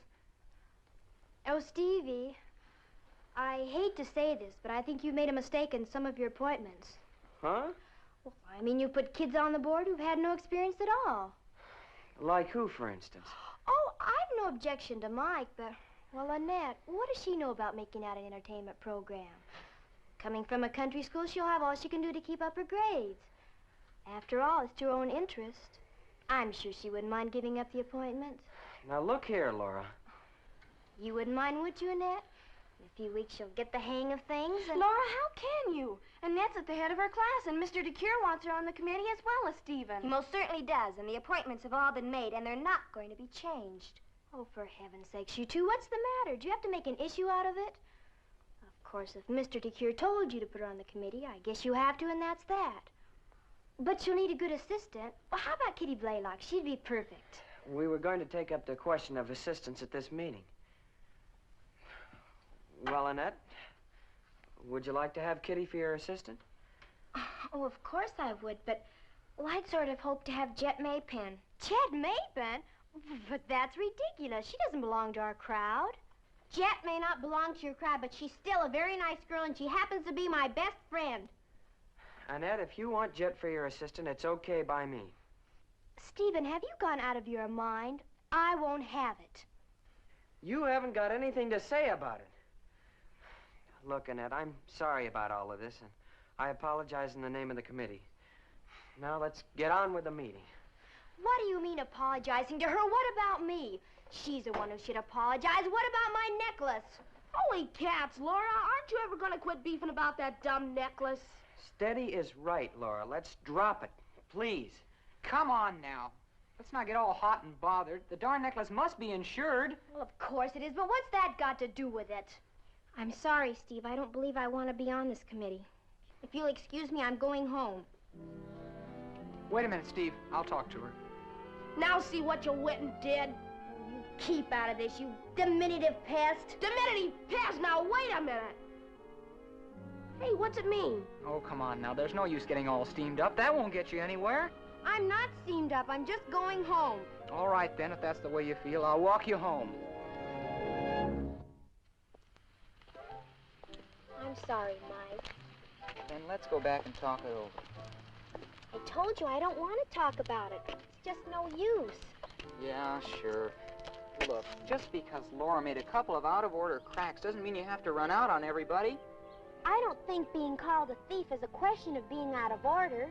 Well, she didn't exactly say that. Well, she might as well have. Even if she did, that's still no reason for running away. Look, why don't you come back with me right now and have it out with her, once and for all? She hates me. She's hated me since we first met, and for no reason. Oh, she's got a reason, all right, or at least she thinks she has. You're not too repulsive, you know.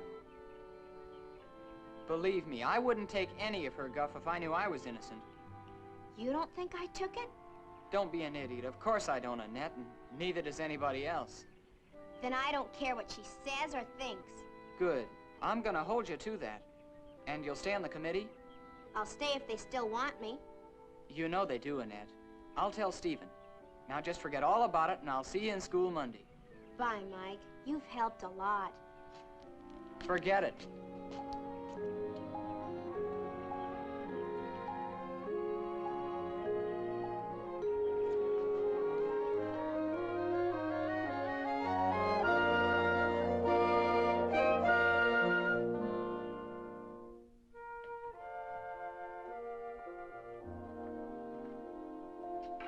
Need any help? Help? What makes you think I need any help? That's what I like about you, Jet. You like me? No matter what happens, you always stand on your own 2 feet. Well, I ought to be able to. They're big enough, that's for sure.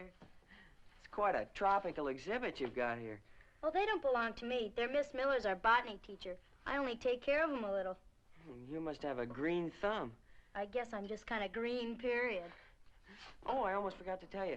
We had a meeting Saturday night at my house for the new entertainment committee, and it seems that Annette wants you for her assistant. Oh, she said something about that. That is, if it's okay with you. Oh, sure it is. And that goes for the rest of the gang, too. Well, I'll try not to let you down, Stephen. Oh, you won't. We're going to meet Friday afternoon at the malt shop to discuss the pre-Thanksgiving entertainment. Well, if you get stuck, I can always cut you a pigeon wing. A pigeon wing? What's that? Oh, that's what Pop says the country folks used to dance before the good old rock and roll took over the jukeboxes. Sounds amusing. I might take you up on that.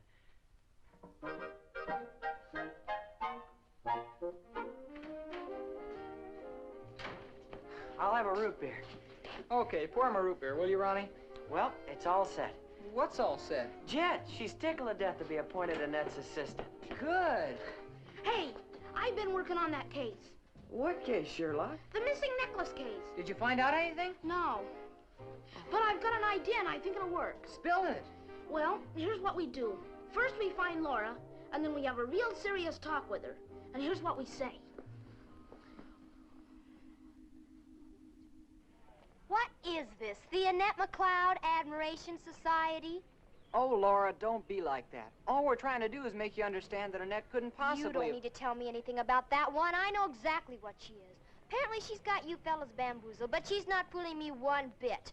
Not one little bit. You and your bright ideas. How'd I know it was gonna backfire? Of all the stubborn females. Wait a minute. I got another idea. All right, bright boy, but it better be good this time. Well, here's what we do.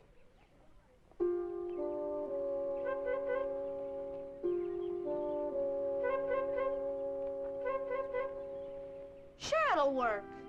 Annette's a good kid. She's reasonable. She'll understand if you talk to her, Steve. Oh, no, you don't. I'm not getting myself in the middle. You got us, Steve. You're the student body president, aren't you? He's right, Steve. Okay. I'll have a go at it.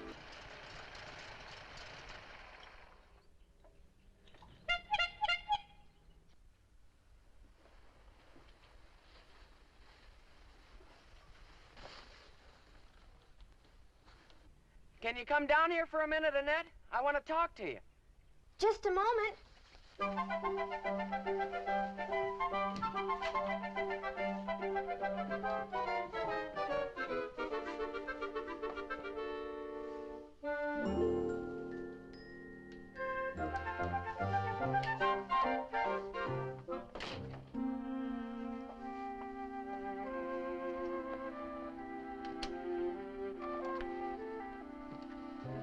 Annette, will you do me a favor?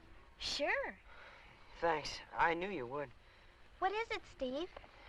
Well, you know how stubborn Laura's been about this darn old necklace business. And we thought, that is, Mike Steady and I, that if you'd talk to her, she'd listen to reason and... Laura!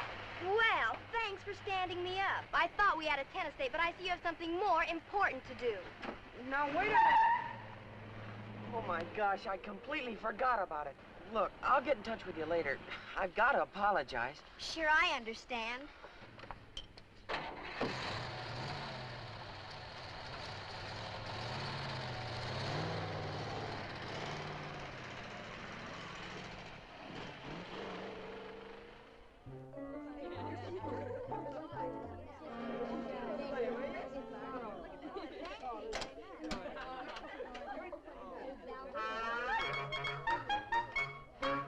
Okay, Jet. Let's go with that pigeon wing. Left foot, right foot, turkeys in the tater field. Right foot, left foot, turn around and swing. Sidestep, breakaway, strutting to the beat. That's the way you do it when you cut a pigeon wing. Hay foot, straw foot, possums in the pumpkin patch. Straw foot, hay foot, while you dance and sing. Toe down, hoe down, then you tap your feet. That's the way you do it when you cut a pigeon wing. If you happen to be alone, it's a dance just one can do. But if you have a partner, it's a happy step for two. Left foot, right foot, buzzes in the cottonwood. Right foot, left foot, get into the swing. Heel toe, away you go, music's mighty sweet. That's the way you do it when you cut a pigeon wing. Hold it, kids. That was real good, Jet. Gee, thanks, Steve. Have a seat, Jet. Well, Thanks. what's next on the agenda?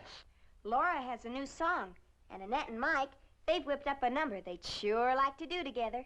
A duet, huh? Good. Shall we run through your song first? Well, it's a rather difficult number, Stevie. If you don't mind, I'd prefer a little more time to practice. Sure. How about you two? Well, we could do with a little more practice, too, but if you'll bear with us, we're game. Steady, be a gentleman and put a dime in the slot.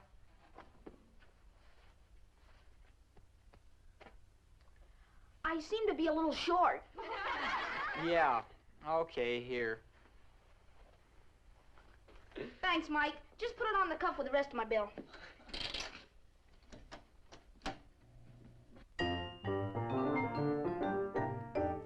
I'll put a dime or quarter in the jukebox slot. I'll pick a pretty platter, something that's sweet or hot. We'll drink a double malted, sitting on a stool, meeting at the malt shop after school. We'll do a little dancing when the music's right.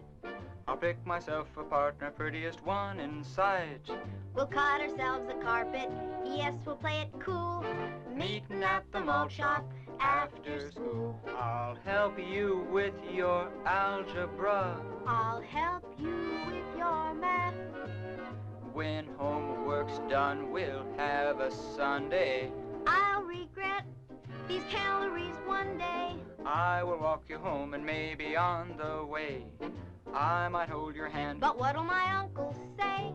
From now until vacation, won't you make it a rule to meet me at the malt shop? I'll meet you at the malt shop. Meeting at the malt shop after school.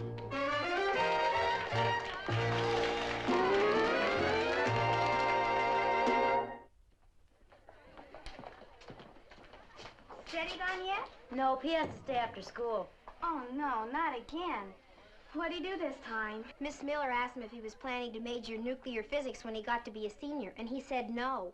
What's wrong about that? Does he have to take it? No, but he didn't have to mention he was going to major in whodunits. Oh, that goon. How long does he have to stay in? Until he finishes that chemistry deal he's been working on.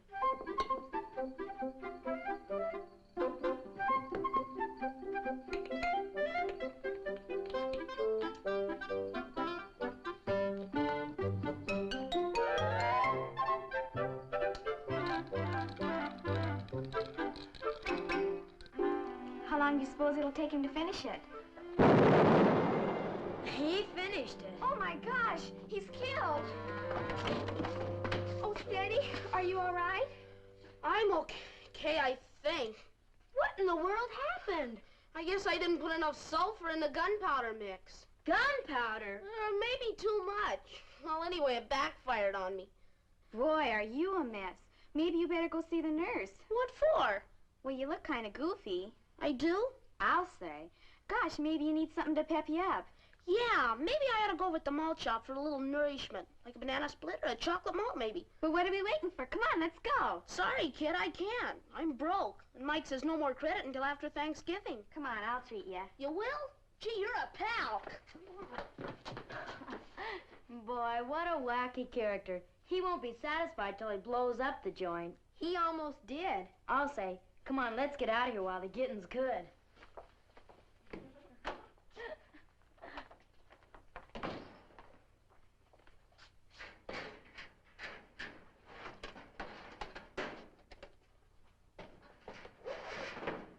Say, how'd you like to have company for dinner tonight? Company? Yeah, me. Pop's in town and he's not going home till 8 o'clock, so I can ride back with him instead of taking the bus. That is, if it's okay with your folks. Well, I think it'll be okay with Aunt Lila. And Katie never minds sitting in extra place. Good, then you got yourself a deal. Katie and I are old buddies.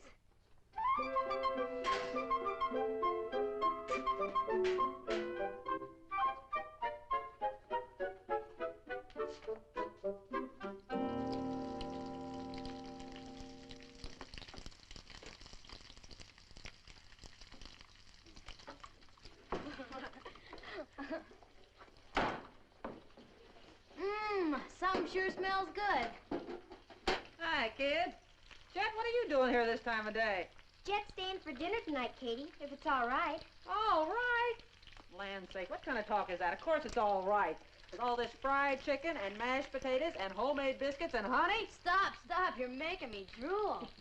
Gee, Jet, maybe you get enough fried chicken at home. Fried chicken? Are you kidding?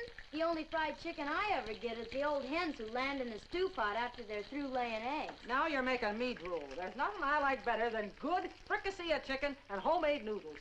Come on, Jet, I'll tell Aunt Lila you're here. Now don't primp all day. Dinner's almost ready. Say, this is pretty elegant. Yeah, it's neat, isn't it? First time I've ever been in this part of the house. It sort of scared me, too, at first.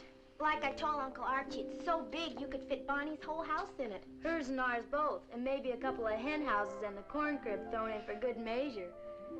Let's say hi to Uncle Archie. I think he's in the library. He spends a lot of time with books. Just an old bookworm, huh?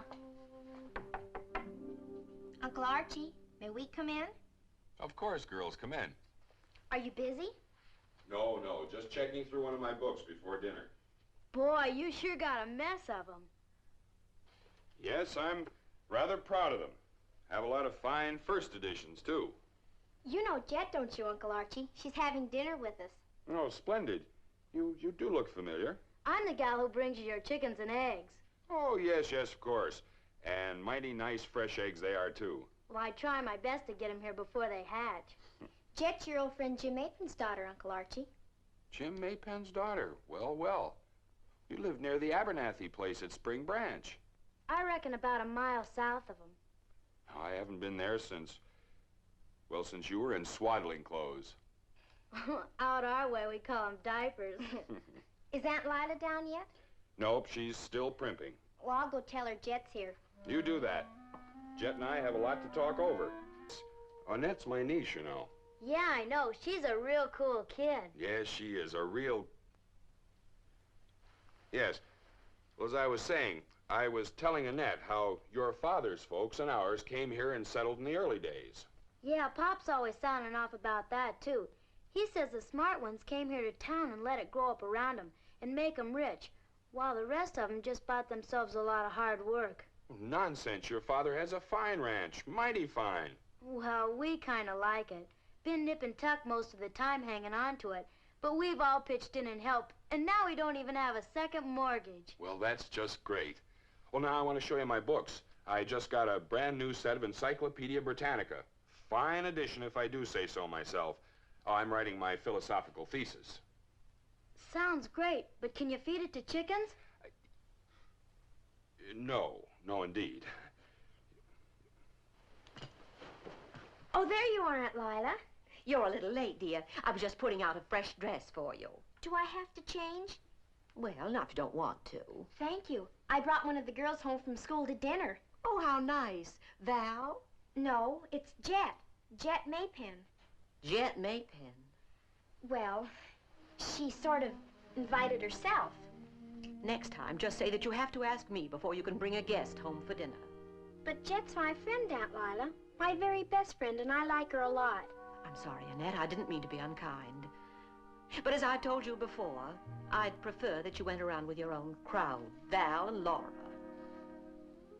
But I don't like Laura. You don't like Laura? Why not? Oh,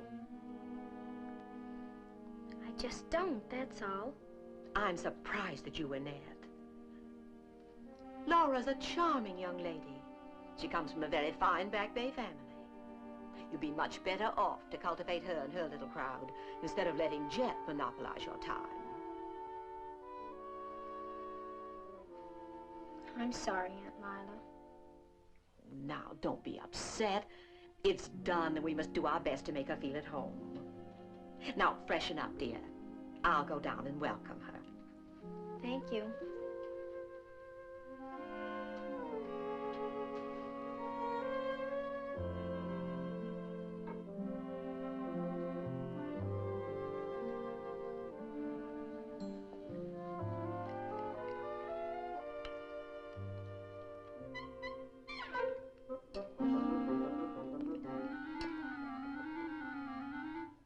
Slippery little rascal, isn't it?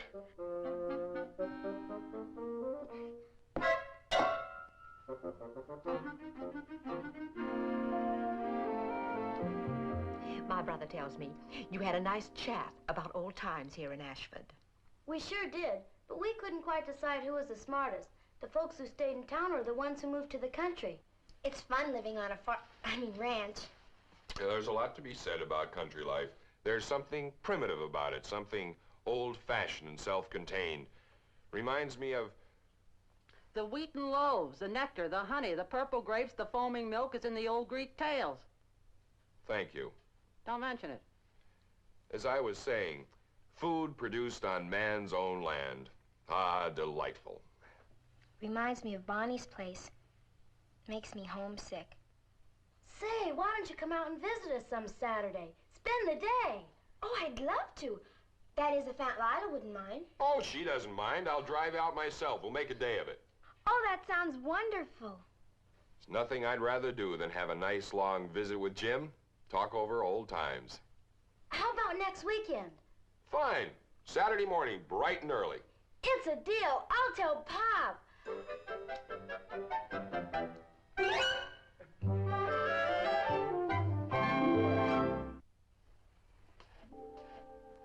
Oh, boy, I'm so full of fried chicken, I'm about ready to cackle. Yeah, Katie's a real keen cook. I'll say. You mean this is your room? All by yourself? Mm-hmm. It was my grandmother's room. It sure is neat. You know, you're a pretty lucky kid, living in a big, lovely house like this and having such keen folks as your aunt and uncle.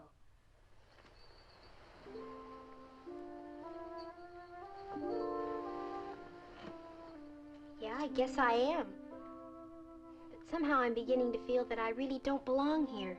What's biting you now? Oh, Aunt Lila wants me to go around with Val and Moselle. You mean instead of me? Oh, no, it's not that. It's just that she thinks I ought to be more friendly with Laura. That schmo. Aunt Lila thinks she's nice. I take it you haven't told her about that necklace business, have you? No. Why not? I don't know. I guess I'm afraid to. She just wouldn't understand. Well, how do you know unless you tell her?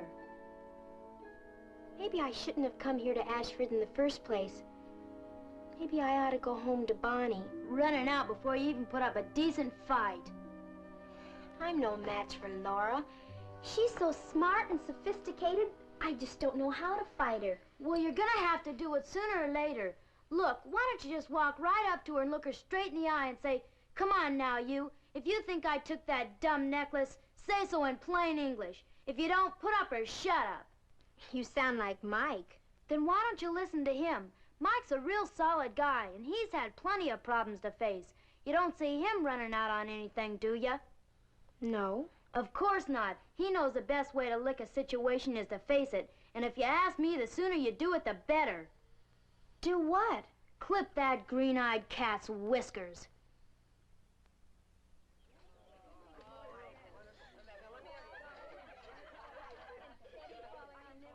Where's Laura? She's gonna have lunch with Stephen. Val, you know, we simply must do something about Annette and Laura. You got any ideas? There must be something we can do to straighten things out between them. Well, this is just all too silly. I'll say. I tried talking to both of them, but I get nowhere fast. Me too. Laura just won't give an inch. Neither will Annette. She feels Laura owes an apology. Sure getting sick and tired of all this fussing and feuding. What about the barbecue Saturday? Annette'll probably turn us down when she finds out Laura's going. I know, they're barely even speaking. Laura's sure being pig-headed. Well, she's convinced Annette took the darn thing. But why? It could have been any one of us. Val, how can you say such a thing? Well, something happened to it. Sure is a mystery. Have you told your mother about it yet? I don't dare. She'll tell Miss McLeod, and then the lid would really fly off. You know, I think Stephen's going to ask Annette to be his date Saturday. Oh, no, that's all we'll need. Laura'll skin her alive when she finds out. Oh, Annette. Wait a minute, will you? Hi, Steve. Have you talked to Val today? I saw her for just a minute between classes. Why? Did she tell you about the barbecue? Barbecue? Yeah, we're going to take the whole gang on an old-fashioned hayride and wind it up at our place at Spring Branch for a barbecue. Sounds like fun. Well, how about it? Is this an invitation? I'm asking you to go. I'd love to. Good. I'll pick you up at 10 sharp Saturday morning. Saturday? This Saturday? Well, you didn't expect us to skip school, did you? Oh, I'm sorry, I can't go. Why not? Well, I have to go with... Oh, so somebody beat me to the punch, huh? No, it's not that. You see... Okay, forget it. No, you don't understand. Yes, I do. You've got a date with somebody else, and he's a lucky guy. So, better luck next time. I'll see you.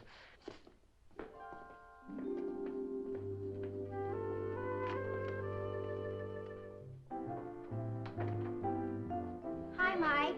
Oh, hi, Annette. Say, this must be my lucky day. I was just wishing you'd beat the mob. They're all making dates for the barbecue Saturday. Have you got an invitation? Yes, I do, but... Swell. Will you go with me? You're too late, old man. We're both out of luck. She's already got a date. No, I don't, Steve. Not the way you think. Oh, swell. You just don't want to go with me, huh? Or me? Oh, I'd love to have gone with both of you. But my uncle and I were invited to spend the day with the Maypens. Well, why didn't you say so in the first place? You didn't give me a chance. If I know your uncle, I'm sure he'd much rather stay at home and mess around with his books than go gallivanting out in the country. No, he wouldn't. Mr. Maypen's an old friend of Uncle Archie's, and he hasn't seen him for years. What do you say, Mike? Shall we both take her, or shall we toss for her? No, please, I can't go. Honestly, I can't. Well, let's call up your uncle. I'm sure he won't mind. Yes, he will. He's all excited about going, and I just can't let him down. Well, can't you go out another day? We were invited for Saturday. I'm sorry. You mean you won't? Okay, if you can't, you can't. And that's that. Guess there's just one thing left for us to do. Yep, there's no use getting into a hassle over it. She turned us both down. Then how's about drowning our sorrows in a couple of double milkshakes? My treat. I'm just as disappointed as you are, and just as thirsty. Make it 3. Okay, 3 double milkshakes coming up. Oh, hello, Steady. What are you doing? Oh, it's you. What's it look like I'm doing? This sure is a stupid idea, pampering a bunch of plants that you can't even eat. Here. I thought this was Jet's job watering the plants. Well, I'm helping her. How come? Well, if you must know, she's doing my algebra for me. But that's cheating, Steady. Well, you know I'm no genius in math. Mr. DeCure said most geniuses grow up to be bores. Some people don't have to grow up. Did you get an invite to the barbecue Saturday? Sure. Who are you going with? I don't know. Maybe I'll just go by myself. I don't suppose you need any help with your Latin. Oh, no, you don't. You're not going to hornswoggle me into doing anything. Oh, you know I wouldn't do a sneaky thing like that. Not much. What are you planning? Well, I'm not exactly a whiz in Latin, but I have been known to get a few A's, and I know you're going to be kind of busy practicing for the basketball team. Yeah, I better not flunk this year. Golly, I'm a year older and a head shorter than anyone else in my class. Then you'll let me help you? Well, I was sort of planning on asking Annette to be my date to the barbecue. But, well, okay, I'll pick you up at 10 o'clock. That's a date, Steady. You better finish your job.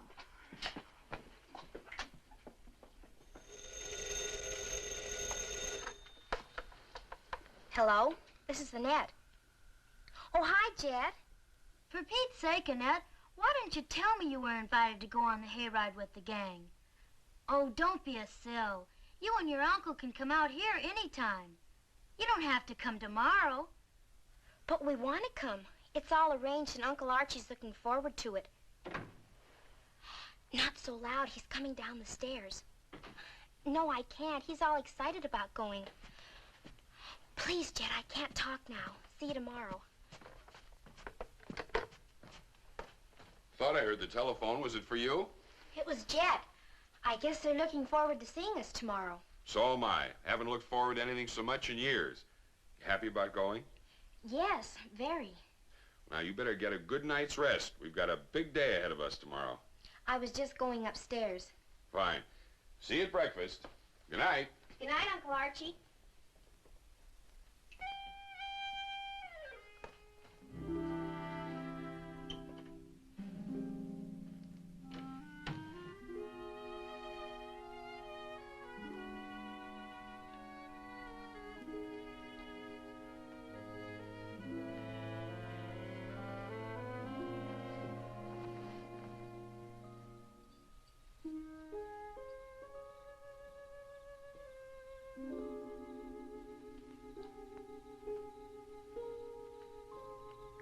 did right, didn't I, Bonnie?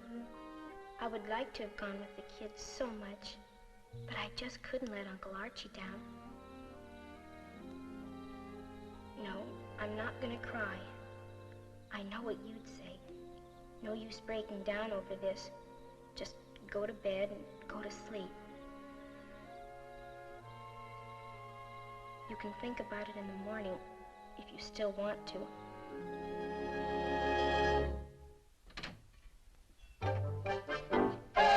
Uncle Archie!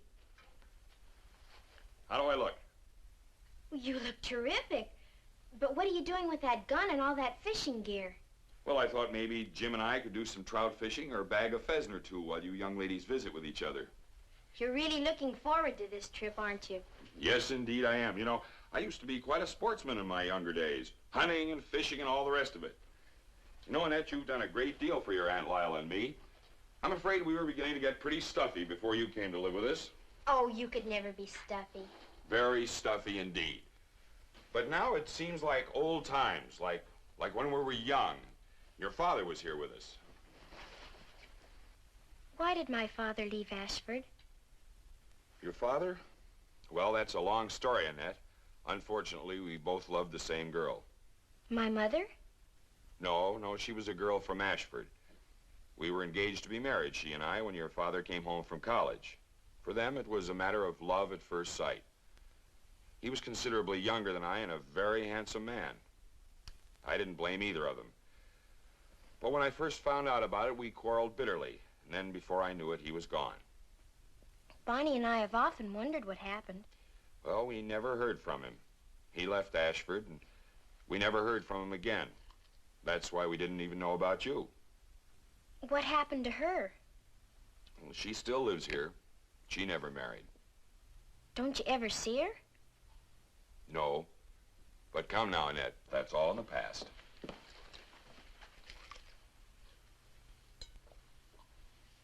Well, now I've seen everything. Oh, Lila says I look like a page out of Stream and Meadow. Yeah? More like Harper's Weekly. You look terrific, just like a real sportsman. Well, thank you, Annette. You know, this reminds me of the days that I used to go hunting and fishing with my father. Yeah? You don't plan to do any fishing here at the breakfast table, do you? Oh, I'm sorry. Those were the good old days. Bear and deer hunting and small game and waterfowl.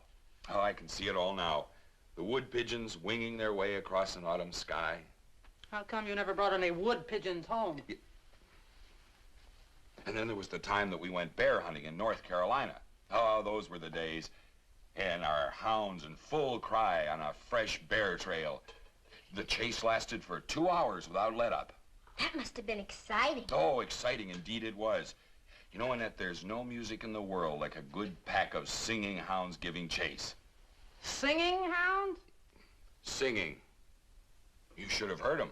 I'll bet it made that old bear good and mad. Oh, indeed it did. And how he cuffed and growled when the hounds closed in. And the fights that followed, they were something to see. Yeah, well, then what happened?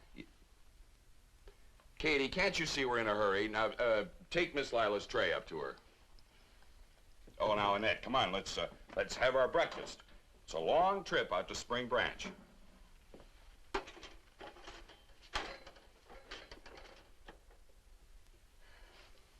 There's something wrong with this toaster. You better get it fixed. Well, I did. I fixed it myself. Oh. You fixed it.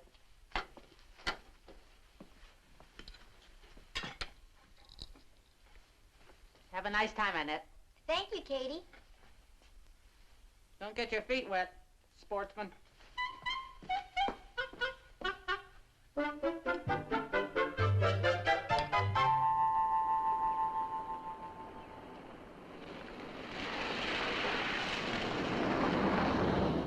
If I remember correctly, we must be pretty near Spring Branch. Can't be more than 5 or 6 miles now. Sure is pretty out here. Well, now what's the matter? Feels like a flat tire. Certainly does.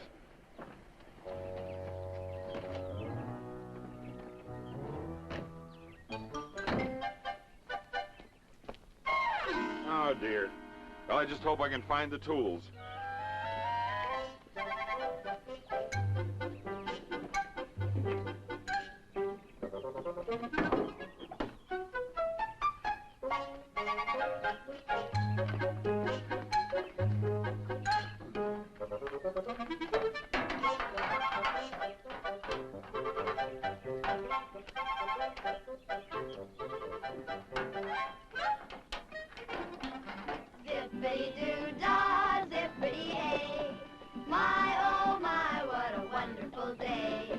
plenty of sunshine heading my way. Zippity-doo-dah, zippity-ay, Mr. Bluebird on my shoulder.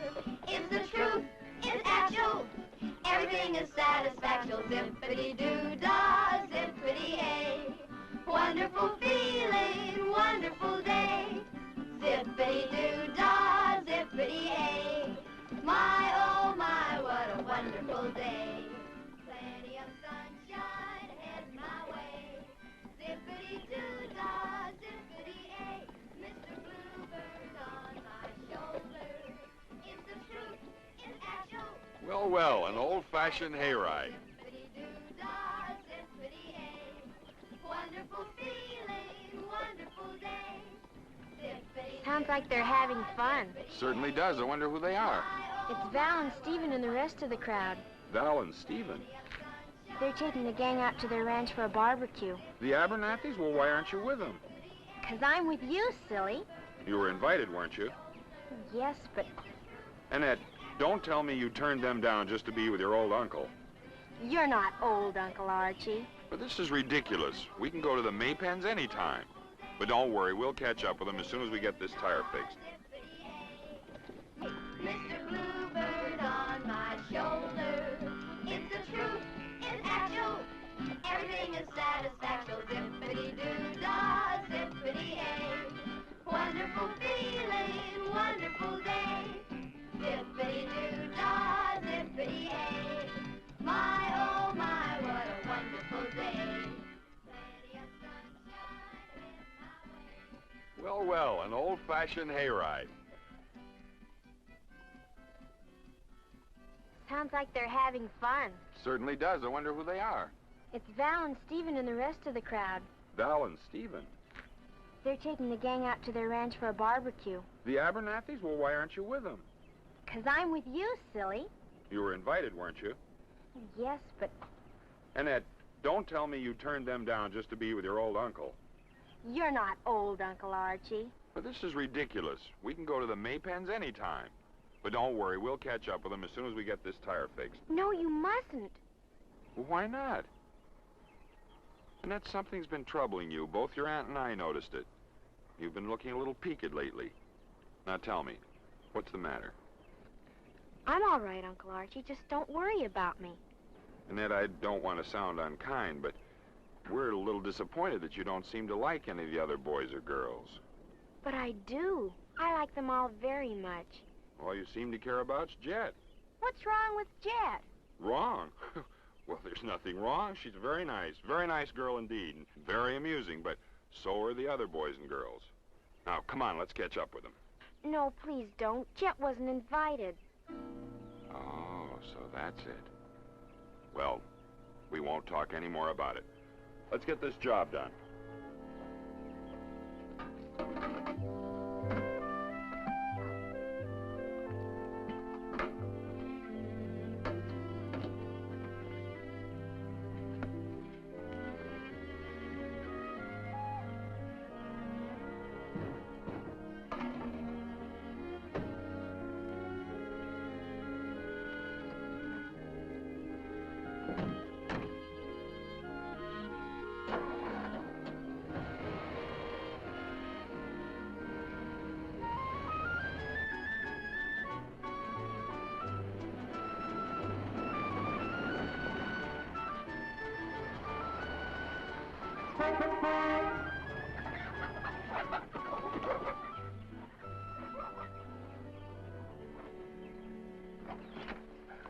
Hi, Annette. Hi, Jet. Oh, Archie, it's nice to see you. Been a long time, Jim. Too long, much too long. Pop, this is Annette. Oh, this is Bryce's daughter, huh? The spitting image of her pop. I'm glad. You should be. He was one of the handsomest men in town. Archie, are you planning on doing a little fishing? Oh, I thought I might, like the old days. Well, that's not a bad idea. We'll have a mess of trout for supper. But first, let's go inside and say hello to the missus. Then we'll have a snort of cider. Homemade cider. Jep, show that around and make her feel at home. Okay, Pop, come on. Camptown ladies sing this song, doo-dah, doo-dah. Camptown racetrack 5 miles long, oh, doo-dah day.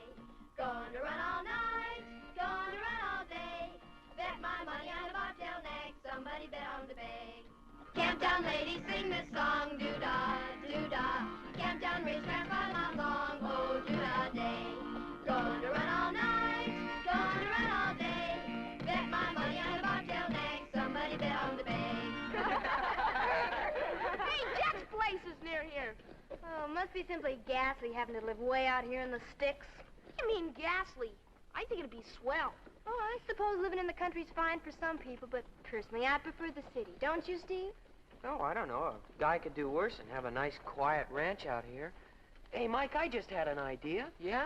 Why don't we go back and get Annette? She and her uncle ought to be at the Maypens by now.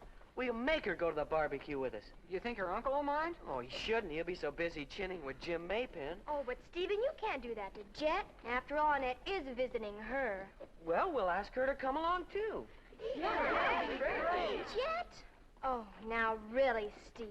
Well, I don't know why we didn't ask her in the first place. Yeah, we should. It'd be a lot of fun. Hey, Curly, turn around and head for the Maypens.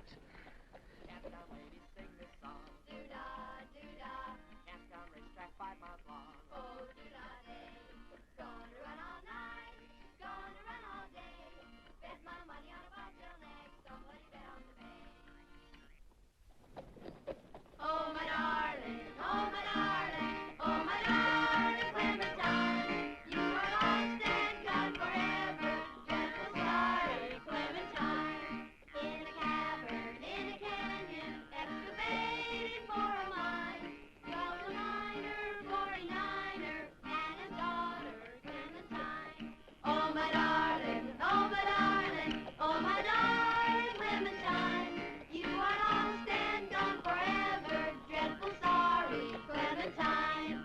In a cavern, in a canyon, excavated for a mine, dwelt a miner, 49er, and his daughter Clementine. Oh, my darling, oh, my darling, oh, my darling Clementine. You are lost and gone forever. Hey, it's the kids going to the barbecue. Yeah, but they're going the wrong way. The Abernathy place is on the other side of us. They're coming here.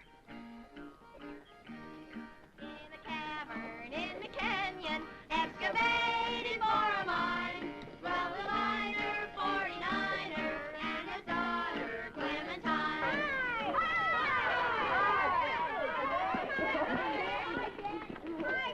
Hi. Hi. Hi, Steve. Fancy seeing you here. We've come to take you and Annette to the barbecue, and we're not taking no for an answer. Steve, you know I can't go. Well, now, just a minute. Of course you can. That's nonsense. Nice of you fellows to stop by for them. Thanks, Mr. McLeod. We wanted Annette to come along all the time, but she refused to stand you up. Ridiculous. Perfectly ridiculous. Now, you run along. Well, if you're sure. I insist. Give Jim and me a chance to talk. Well, let's get going. Come on, Jet. Oh, you don't have to take me along, Stephen. Don't be silly. I want to. Come on. Have a good time.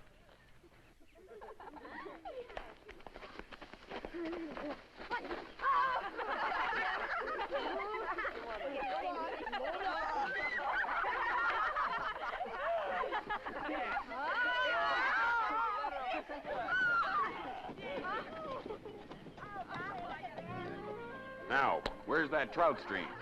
Right where you left it the last time we went fishing, 16 years ago. Nothing like a hayride in the summer, fall, or spring, when you get the gang together and sing a jingle-ling. Nothing like a hayride and a song's a memory, so let's all sing together in real close harmony. Flies in the buttermilk shoe, fly shoe, flies in the buttermilk shoe, fly shoe, skip to my darling. Fee-fi, fiddly-I-O, fee-fi, fiddly-I-O-I-O, fee-fi, fiddly-I-O, skip to my darling. Flies in the buttermilk shoe, fly shoe, flies in the buttermilk shoe, fly shoe, flies in the buttermilk shoe. Hey, wait for me!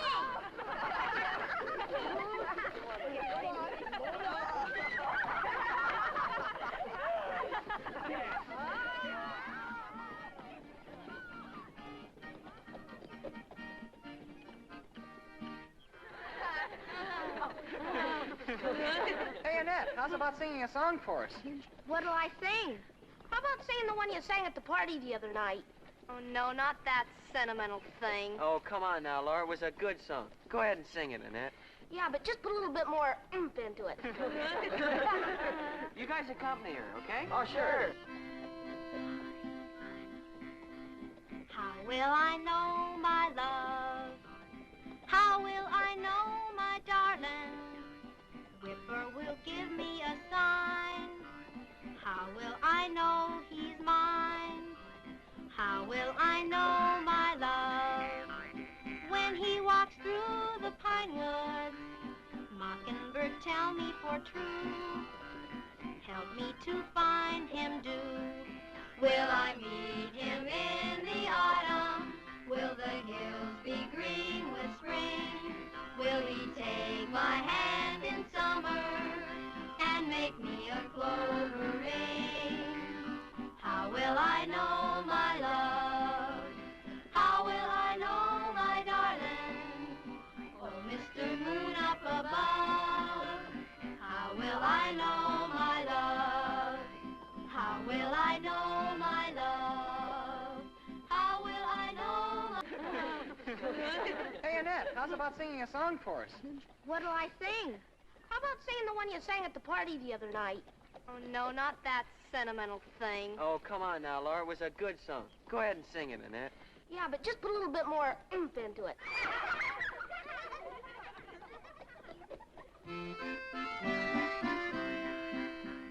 How will I know my love? How will I know my darling?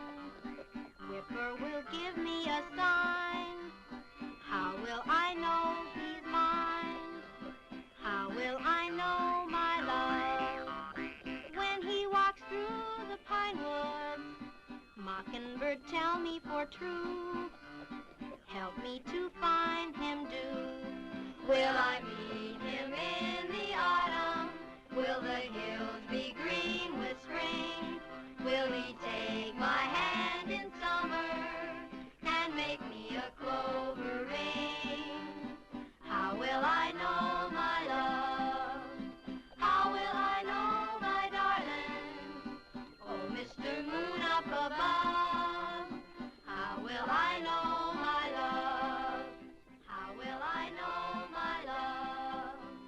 How will I know my darling? Oh, Mr. Moon up above, how will I know my love?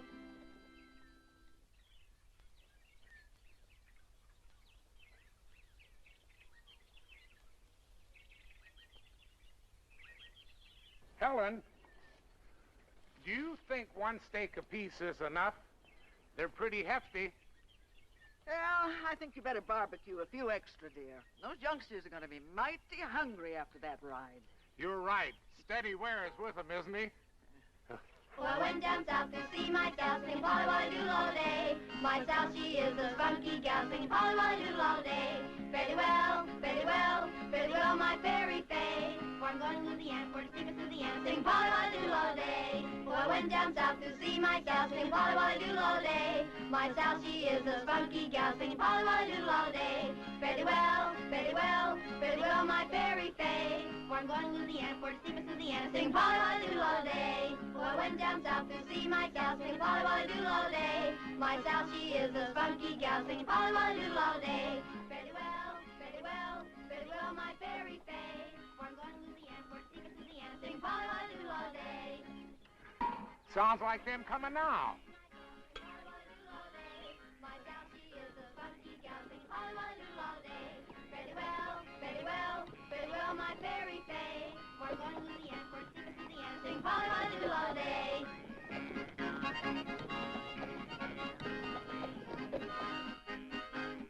They must be having a good time. The racket they're making. Come on.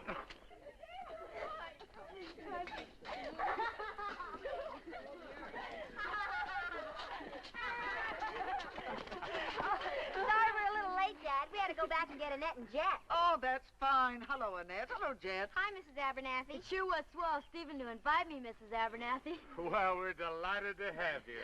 You should have been with us, Mother. We had simply loads of fun, and we're all going to ride back in the moonlight tonight. Oh, that sounds like fun. Maybe I'll go along with you. All right, girls, you can help me set the tables, and the boys can help Mr. Abernathy with the steaks. Come on. Did she say steaks? She sure did. But you'll have to wait a few minutes. We didn't want to put 'em on until you got here, Steady. Okay, boys, let's up and at 'em. I'll get the record player.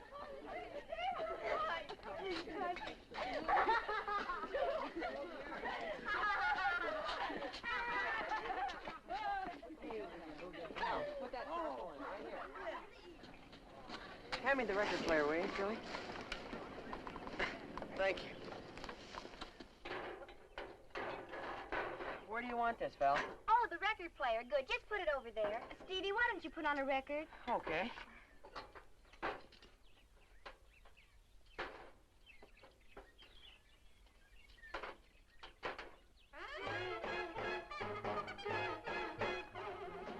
Boy, these steaks sure look good. Which one can I have? Well, now you take your pick, Steady, and just toss it on the fire.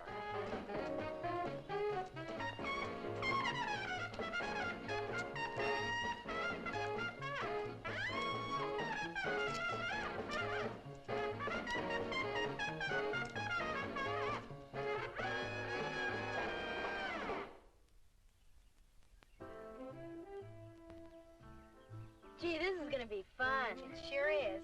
You know something, Annette? These kids aren't really so bad after you get to know them. They're swell, Jet. Really, they are. Yeah. All except for that stuck-up Laura. Maybe we've misjudged her. Misjudged her? I doubt it.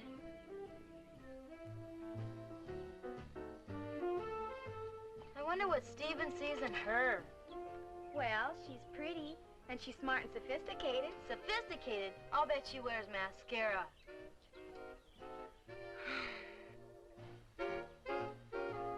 Can I help it if I get goosebumps every time I'm anywhere near him? You'd better watch your step or she's gonna scratch your eyes out. Yeah, Annette's right. You should talk. What have I done? All you have to do is snap your fingers and he'll come running. Oh, Jad. And she knows it. She spits fire every time he so much as looks at you. Yeah, and that reminds me.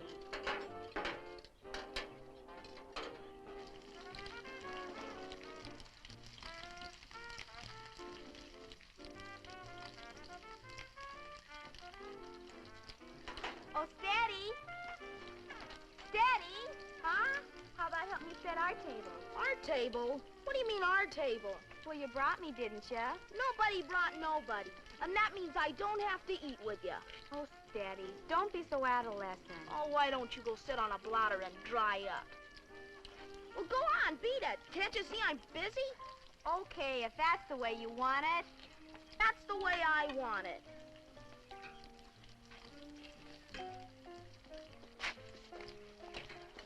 Steady, is that any way to treat your best girl? She's not my best girl, and I'm getting sick and tired of having her around my neck. Everywhere I go, there she is, tagging along.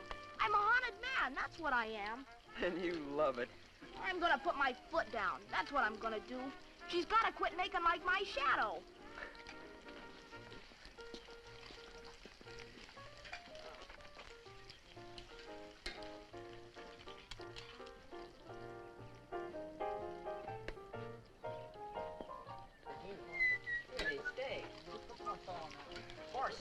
Oh, Stevie, I want to get some pictures for my scrapbook. Go ahead, shoot. Oh, you idiot. Will you get in this too, Drew? And you too, Mike. What do you want to do, break the camera? Would you two fellows please get out of the picture?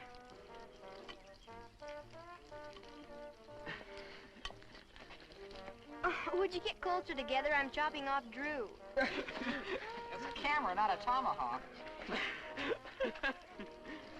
Look. Hey, let's us get in the picture, too. Oh, don't be silly. Laura's not cluttering up her scrapbook with a flock of girls. Oh, I get what you mean. Okay, ready? Hey, wait for me! Oh, you goon, I didn't ask for you. What's the idea? You want a good picture, don't you? Oh, all right. Okay, ready? There, I'll send each of you one as soon as they're developed. Okay.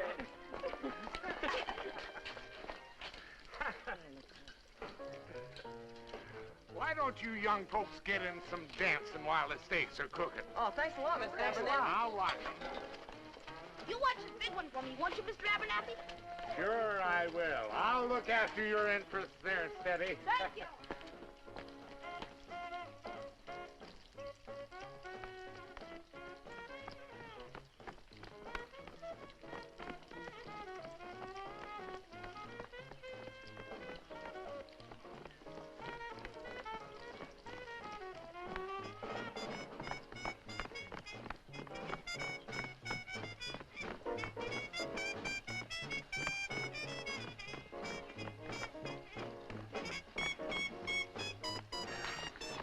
The ice cream. Come on.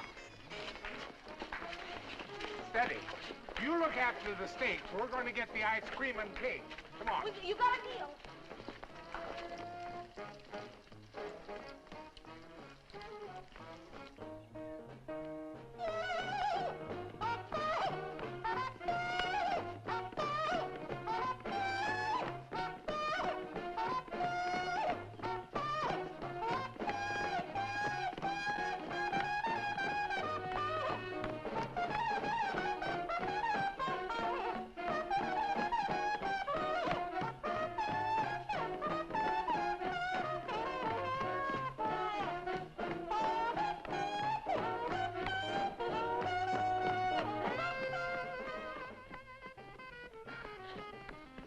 Oh, Stevie, have you forgotten that I'm the girl you brought?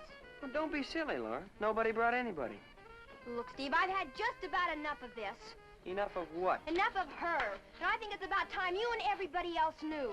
Oh, I know you refuse to believe anything against her, but you might as well know Look, that... Laura, this is no place for an argument. Now, if you'll excuse me.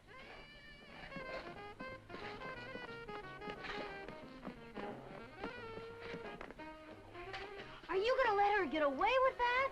Oh, Jet, not here. Ignore her, Jet. Oh, Stevie, this is all too silly. Well, that's one way of doing it. I don't know what you're talking about. Come on, Stevie, we don't have to stand for this. That's right, chicken out. Jet, don't. Okay, since you asked me, I'll tell you what I'm talking about. I've had all I'm gonna take of your hinting and whispering and talking about Annette behind her back. You're either gonna say it out or else. Come on, say it. Are you gonna let her talk this way to me? Okay, Laura. Look, you don't want to really make a scene here now, do you, Jet? What about her insinuations? Jet, not here. Come on, Stevie. Oh, no, you don't. Say it, I dare you. Get your hands off me, you country bumpkin. Say it. Gee whiz. Say it, say it. Here, you two girls. Stop it. Do you hear? All right, I'll say it. She took my necklace. She what? Take that back. You better take that back. Atta girl, Jet, give it to her. She's been asking for it. You keep out of this, you sawed-off little runt. Oh, yeah? Are you gonna say it? Take it back. Hurry up. Whoa. Take it back. I dare you. Take it back. Take it back. Oh, give me... Dear, what a dreadful thing should have happened. Oh, come on. Let's take her in the house. Give me a hand, will you, Steve? Yeah. Look out.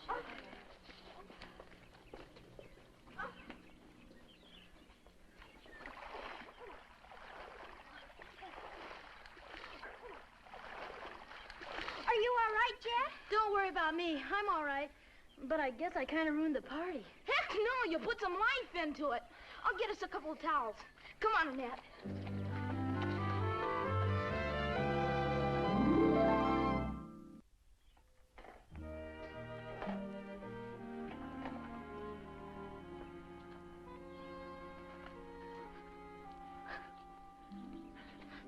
No, Jet. Take it easy. Come on now. It's all over with. She had no business calling Annette a thief. I know. But you didn't have to knock her for a loop. A poke in the nose is the only thing she understands. And a mighty hefty poke it was, too. You ought to be ashamed of yourself. Well, she had it coming to her. She's been after Annette ever since she came to Ashford. Beating her up isn't the answer, Jet. I'll do it again if she makes any more cracks about her. Okay. But don't get yourself all riled up about it. Come on now. Dry those tears. Let's see if we can get you some dry clothes to put on. No, I'm going home. Don't be silly, Jet. Val must have something here that you can put on. No, I guess I goofed coming here in the first place. I'm always doing the wrong thing.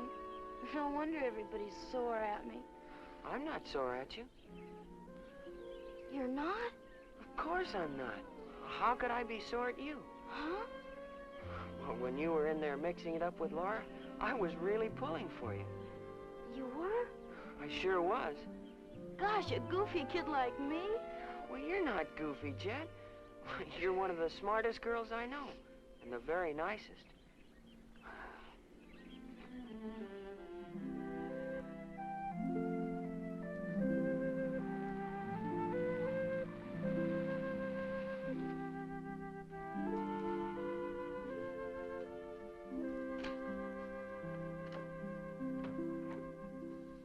You're home early.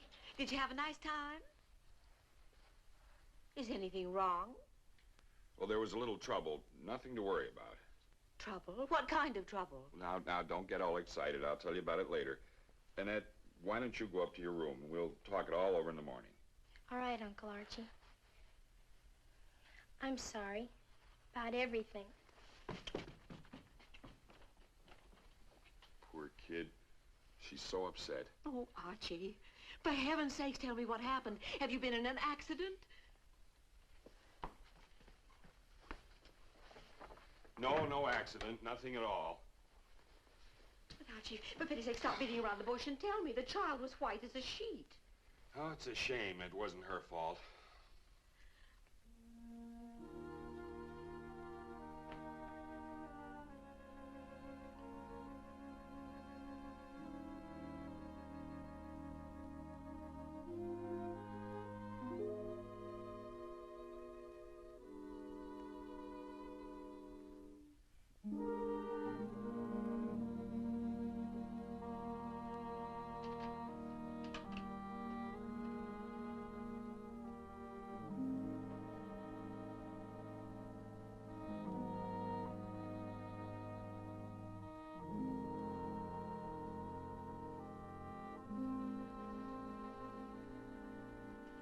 Archie, do you mean to tell me those girls actually fought each other? Did they fight? From what I can find out, it was a regular knockdown, drag 'em out. Sorry I missed it. Archie. Jim's daughter's a regular wildcat. She got pretty well scratched up, too, and you should have seen her black eye. It was a beaut. Oh, Archie, how can you take it so lightly? It's dreadful. Two girls fighting each other like two roughneck boys. From what I could find out, Laura Rogan was considerably messed up, too. Oh, Archie, what are we going to do about it? Do about it? What can we do? It's all over now. I wasn't thinking about the fight, Archie. I'm thinking about Annette. She's been accused of stealing a necklace. That's a serious charge. That necklace must be found, and at once. I know, Lila, but how? Apparently, they've searched the place from stem to stern, even covered the grounds. Just vanished into thin air. Well, it has to be someplace.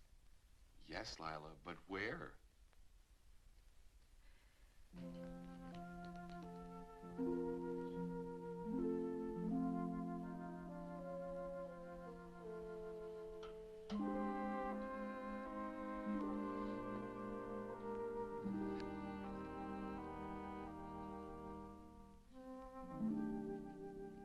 Well, I should have known this morning that something was wrong when she didn't want to go on the hayride.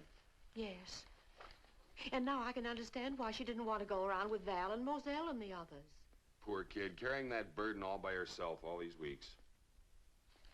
Archie, we failed her. What are we going to do? I don't know. But I'll think of something.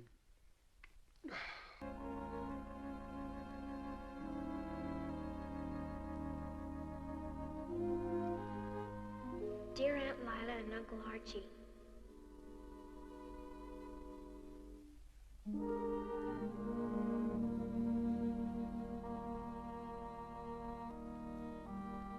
I'm sorry about the fight, really sorry. I've caused you both a lot of trouble. Something I wouldn't have had happen for anything in the world. That's why I think the best thing for me to do is go back where I came from.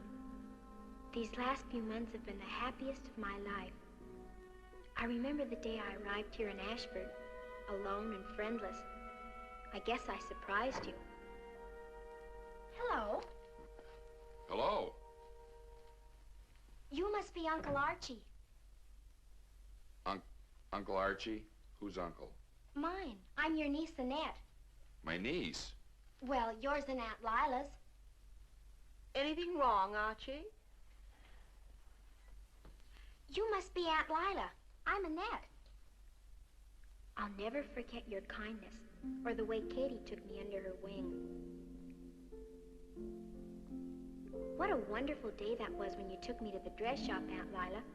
I've never seen so many beautiful things before. And my first party invitation. I'll send Stephen for you. He's my son and a very handsome young man, if I do say so myself. Oh, Mr. Moon up above, how will I know my love? Perhaps I was a little disappointed when Steve Abernathy didn't take me to the party. But I met Steady Ware. That was an experience. She ready?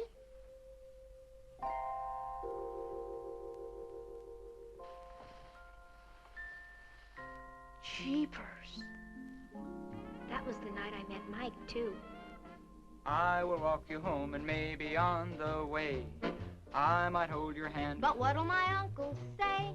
From now until vacation, won't you make it a rule to meet me at the malt shop? I'll meet you at the malt shop. Meeting at the malt shop after school. I guess you can't realize what that dress-up party meant to me. After all, it was the first one I'd ever been to. I keep wondering how things would have turned out if Flora hadn't taken such a dislike to me right away. She's so pretty and sophisticated. Jet said she was jealous because Steve was kind to me. Here, Annette, you take this one. I'll get another one. Oh, how clumsy of me. Why a girl like that would ever have to be jealous of anyone, I'll never understand. Rhythm, they're the 3 R's today. That's what made it so terrible when Laura's necklace disappeared. No matter what they said, she couldn't get it out of her head that I had taken it. My goodness, you shouldn't even think a thing like that. Well, all I know is that my necklace is gone, and that McLeod girl was the only one left in this room when we went out to supper. I was sure the necklace would turn up somewhere, and I tried to do a really good job at my studies in school. I wanted you both to be proud of me. Everything was going along beautifully. How will I know my love? How will I know my darling? Whipper will give me a sign. How will I know he's mine? How will I know my love? When he walks through the pine woods, mockingbird tell me for true. Help me to find him, do. Will I meet him in the autumn? Will the hills be green with spring? Will he take my hand in summer and make me a clover ring? How will I know my love? How will I know my darling? Oh, Mr. Moon up above, how will I know my love? The hayride started out to be lots of fun. But then Laura saw Steve being nice to me, and the trouble started all over again. Oh, Stevie, have you forgotten that I'm the girl you brought? Well, don't be silly, Laura. Nobody brought anybody. Look, Steve, I've had just about enough of this. Enough of what? Enough of her. And I think it's about time you and everybody else knew. Oh, I know you refuse to believe anything against her, but you might as well know Look, that... Laura, this is no place for an argument. Now, if you'll excuse me. Jet's been a wonderful friend. I know sometimes she does things and says things which aren't right, but she does them because she thinks I need someone to stand up for me. I've had all I'm gonna take of your hinting and whispering and talking about Annette behind her back. You're either gonna say it out or else. Come on, say it. Are you gonna let her talk the way to me? Okay, Laura. Look, you don't want to really make a scene here now, do you, Jet? What about her insinuations? Jet, not here. Come on, Stevie. Oh, no, you don't. Say it, I dare you. Take your hands off me, you country bumpkin. Say it. Gee whiz. Say it, say it. All right, I'll say it. She took my necklace. She what? Take that back. You better take that back. You're gonna say it, take it back. Hurry up, take it back. I dare you, take it back. I don't want to cause you or Jed or my other friends any more trouble. That's why I know leaving Ashford is the best way for all of us. I just want you to know I love you very much, and I love Katie, and I'll miss you all terribly. Please forgive me. Lovingly, Annette.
Well, my dear, if you don't mind, I think I'm going to turn in. I'm tired. Yes. It's been a terrible experience for both you and Annette. I think I'll look in on her and say goodnight. Oh, I wouldn't do that, Archie. I wouldn't disturb her. She's had enough for one day. Oh, you're right.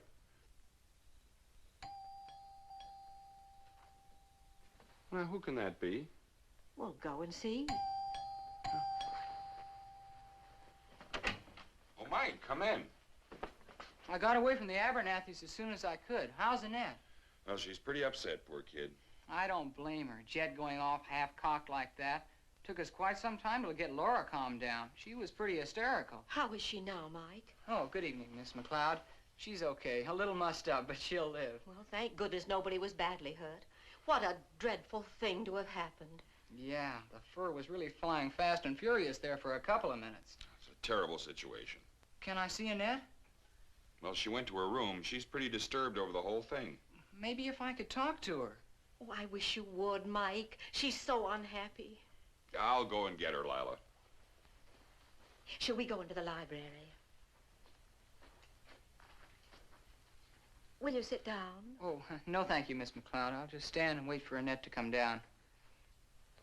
Did you know about this necklace business before today? Oh, yes, I knew about it all along. I tried to get Annette to stand up to Laura, but she's a stubborn little character, if you know what I mean. She should have told us. We would have tried to help her. Well, she wouldn't let any of us help her. Lila! Lila! She's gone. Annette's gone. Gone? What do you mean? She's run away. Here, she left a note. Here, read it yourself. Oh, dear. She's gone back to Beaver Junction. What are we going to do? Well, that's easy. I'll just rush right down to the station and haul her back. Station? What station? Well, she has to catch the train to get to Beaver Junction, doesn't she? Oh, yes, of course. I just hope I'm not too late. Well, hurry, hurry!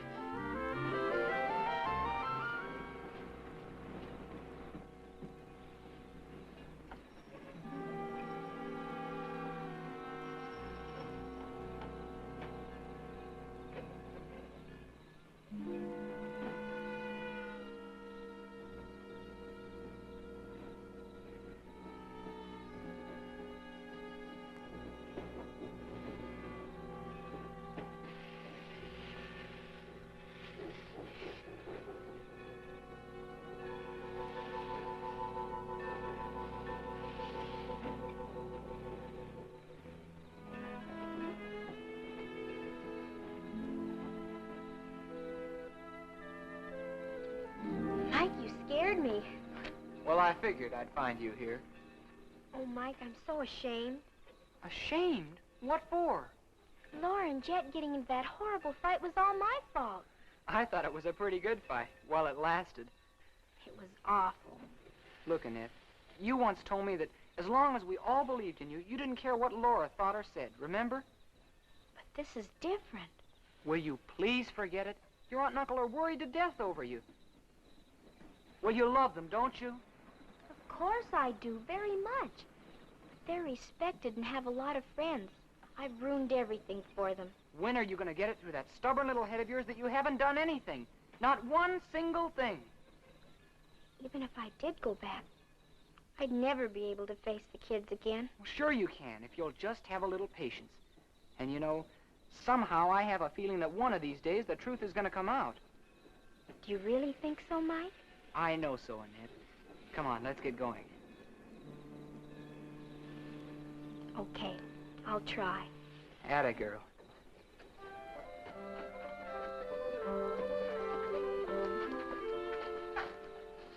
Why do I let you boss me this way?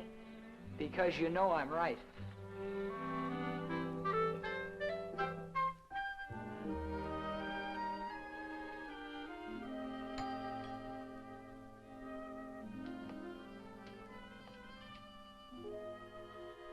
Well, here she is.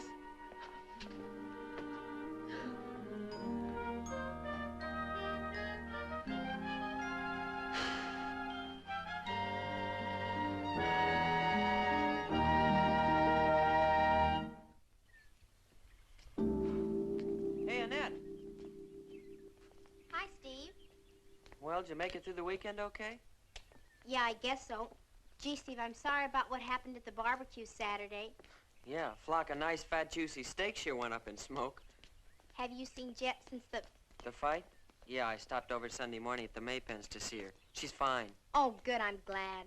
You and me both. She's really a good sport. I'll say, going to bat for me like that.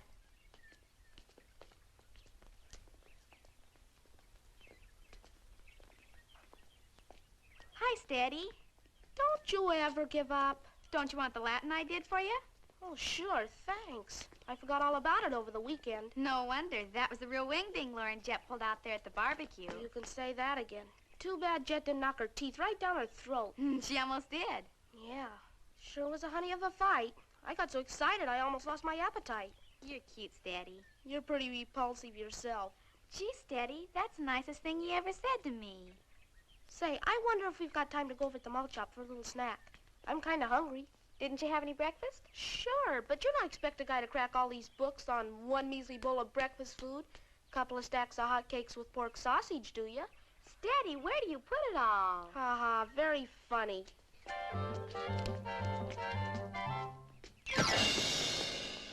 Oh.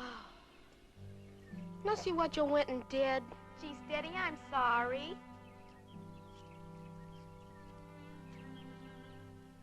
Hi. I didn't think you'd be in school today, Jet. Oh, don't worry about me. I can take it. You shouldn't have done it. It was my pleasure. I suppose I ought to thank you for standing up for me, but next time I'll really knock her block off. Oh, I hope there won't be a next time. There better not be.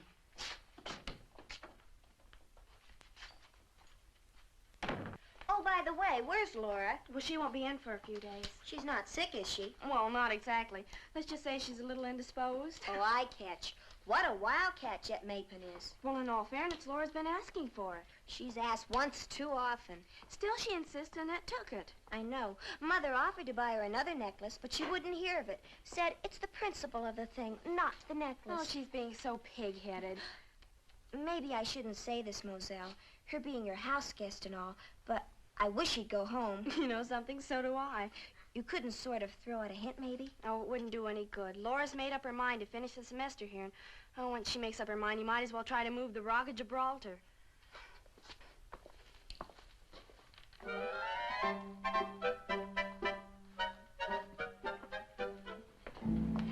What are you doing, Steady? I'm standing on my head in the phone booth. What's it look like I'm doing? Oh, next rehearsal of the pre-Thanksgiving Hey, that's not the way you spell entertainment. Do you know a better way? You left out the I. Okay, if you're so smart, you fix it. You know I don't know how to spell.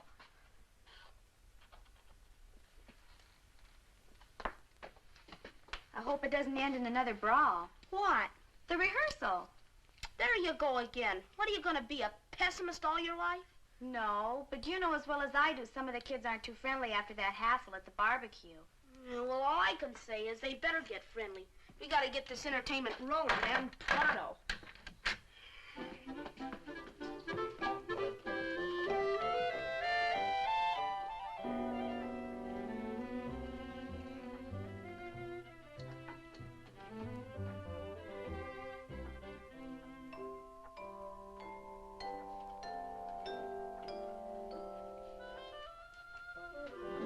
Isn't she ready yet? Don't be impatient, Archie. She'll be right down. She's just like all the rest of you women. Takes her forever to get dressed. I want her to look nice tonight, Archie. Especially nice. It's going to be quite an ordeal for her to face Laura for the first time after that dreadful fight. Yes, I suppose that's so.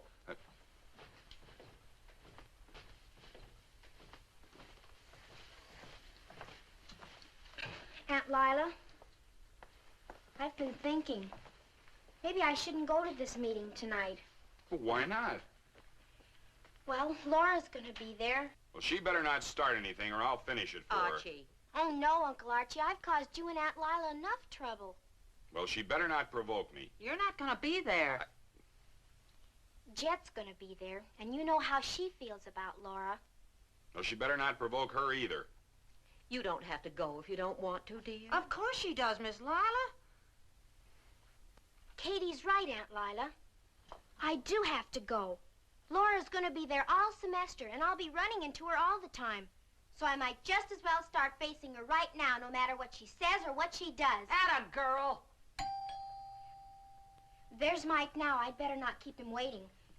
Are you sure, dear? I'm sure, Aunt Lila. And listen, if that Laura gives you any trouble, just send me an SOS. Thanks, Katie, but I won't need any help. Not this time. We leave the door unlatched for you. I hope we're doing the right thing, letting her go. Hi, gang. How you doing, Steady? Boy, that sure was a brawl at the barbecue. Yeah, Jet sure let Laura have it. That Laura, she went too far, and she certainly had it coming to her. Yeah, if it hadn't been for her, I could have wrapped myself up in that great, big, beautiful, juicy steak. Makes me drool to think of it. Darn her, anyway. Do you think she'll dare come to the rehearsal? If I know Laura, she'll be here. She's not the type to give up. That's for sure. I wonder what's keeping the rest of the gang. By the way, we gonna have any eats? Maybe, if you behave yourself. Mother will have some ice cream and cake for you. That is later on. Oh, boy, ice cream and cake? I knew Mrs. Abernathy wouldn't let me down. Come on, kid, let's put on some records and work up an appetite. As if you needed it.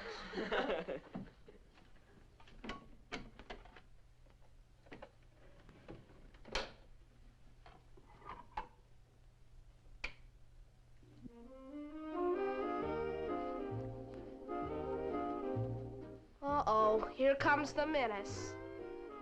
So glad you could come, Laura. Well, I hope we're not late. Oh, no, we're just getting organized. Stephen's not here yet. Stephen? Oh, he had to pick up a couple of kids. I think I hear them now. Hello, everybody. Hi. Can I park that for you, Laura? Of course you may. Oh, gosh, thanks.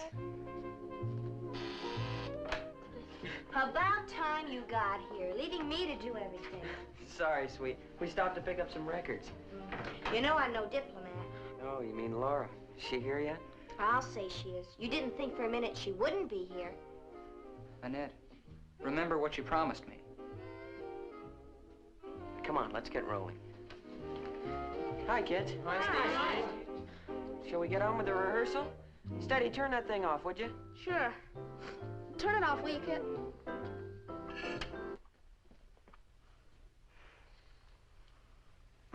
Hello, Stevie. Oh, hi, Laura. Nice to see you. How are you? Oh, I'm fine. Good. Say, how about starting off with your song? We haven't heard it before, you know. I'd love to, Stevie. You gonna play your own accompaniment? Well, of course.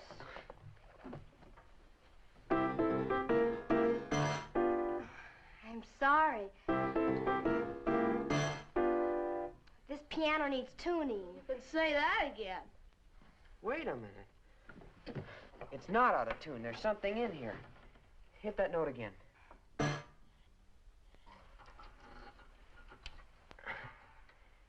Here we are. The necklace. My necklace. That's right. The stolen necklace. Well, what do you know? It wasn't stolen, Steady. It must have slipped off the piano when you were playing your song that night. Oh, but that's impossible. Val and I looked in the piano. Well, maybe you did, but you didn't look deep enough. That's where it's been all this time. Golly, then the necklace isn't stolen. That's right. I told you it would turn up someday. Oh, I'm so glad. Well, that no good. Jet, take it easy. It's all over now. There's nothing to get steamed up about.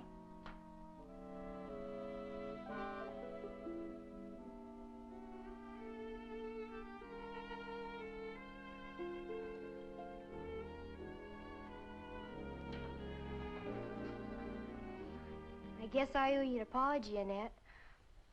I'm sorry. Really, I am. That's all right, Laura. I don't know what I could have been thinking of, making an accusation like that. You were a new girl, and you were the only one left here in this room when we went out to supper, and, well, I guess I just jumped to the wrong conclusion. Well, that can happen to anyone. Well, is it too late for us to be friends? I'd like to be your friend if you'd let me. Try me. I'd love to. Thank you, Annette.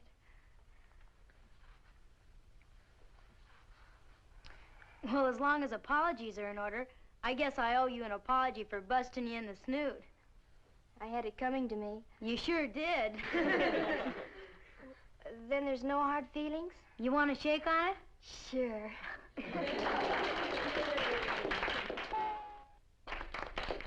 Well, now that everybody's apologized to everybody, why don't we get on with the rehearsal? Oh, yeah. Great. What do you say? Will you sing your song for us, now that the piano's been tuned? No. Huh? I won't sing that one, but I'll sing another one. It's a song I used to sing quite a lot. It's called Don't Jump to Conclusions. Oh, yeah, I remember that. It used to be a hit. I haven't sung it for a long time. Maybe I should have.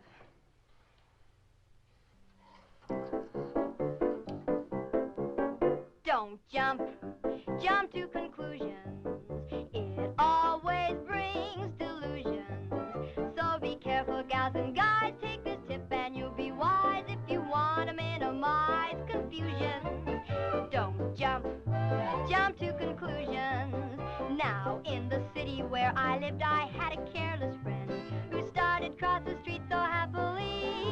He thought because the light was green, no car would cross his path. Oh, but that's where he was wrong, unfortunately, because he jumped and got contusions by jumping to conclusions.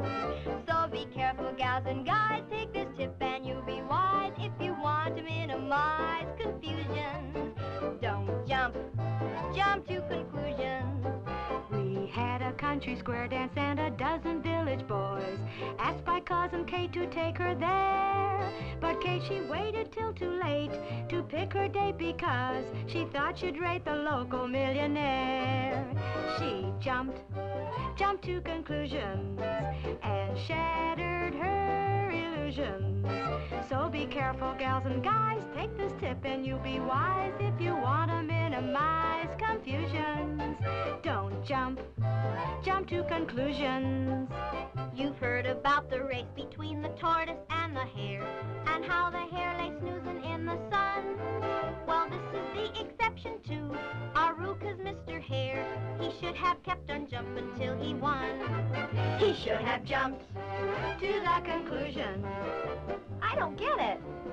That's confusing. I'm just kidding, gals and guys. What we said before was wise if you want to minimize confusion. Don't jump to conclusions. When a problem comes to you, take your time and think it through. And whatever else you do, don't jump to conclusions.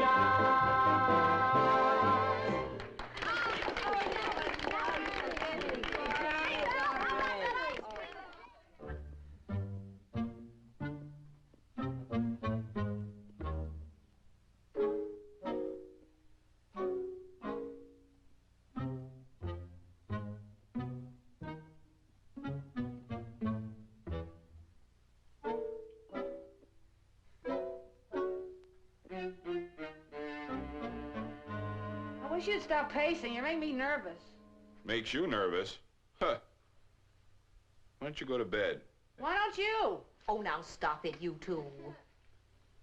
I think I hear her now.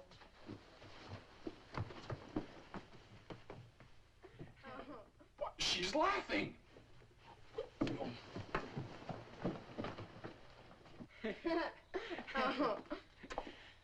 Sure was funny, wasn't it? But it turned out to be a real keen party. I'll say, and there's going to be a lot more like it. Well, I guess I'd better get on my horse. It's quite a hike back to the old homestead. Thanks for taking me to the meeting, Mike. Okay.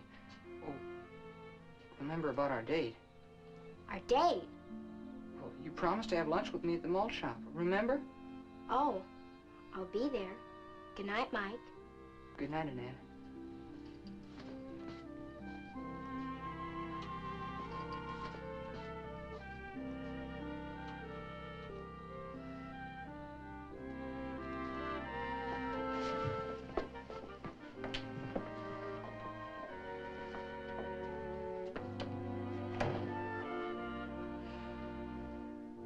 Oh. Well, how did it come off? Oh, I had a wonderful time, Uncle Archie. We found the necklace. It was in the bottom of the piano. And Laura apologized, and Jed apologized, and we're all friends again. And I'm going to have lunch with Mike on Monday. I'm so happy. I'll be doggone. Oh, Annette, I'm so glad. Well, now, this calls for a celebration. How would you like a nice glass of warm milk? Well, that would be swell, Uncle Archie. Well, don't stand there sniveling. Go get it. Katie, you heard me. Go. Aye, aye, sir. About time she showed me some respect. Should we have it in the library? Do you mind if we have it in the kitchen, Uncle Archie? Not at all.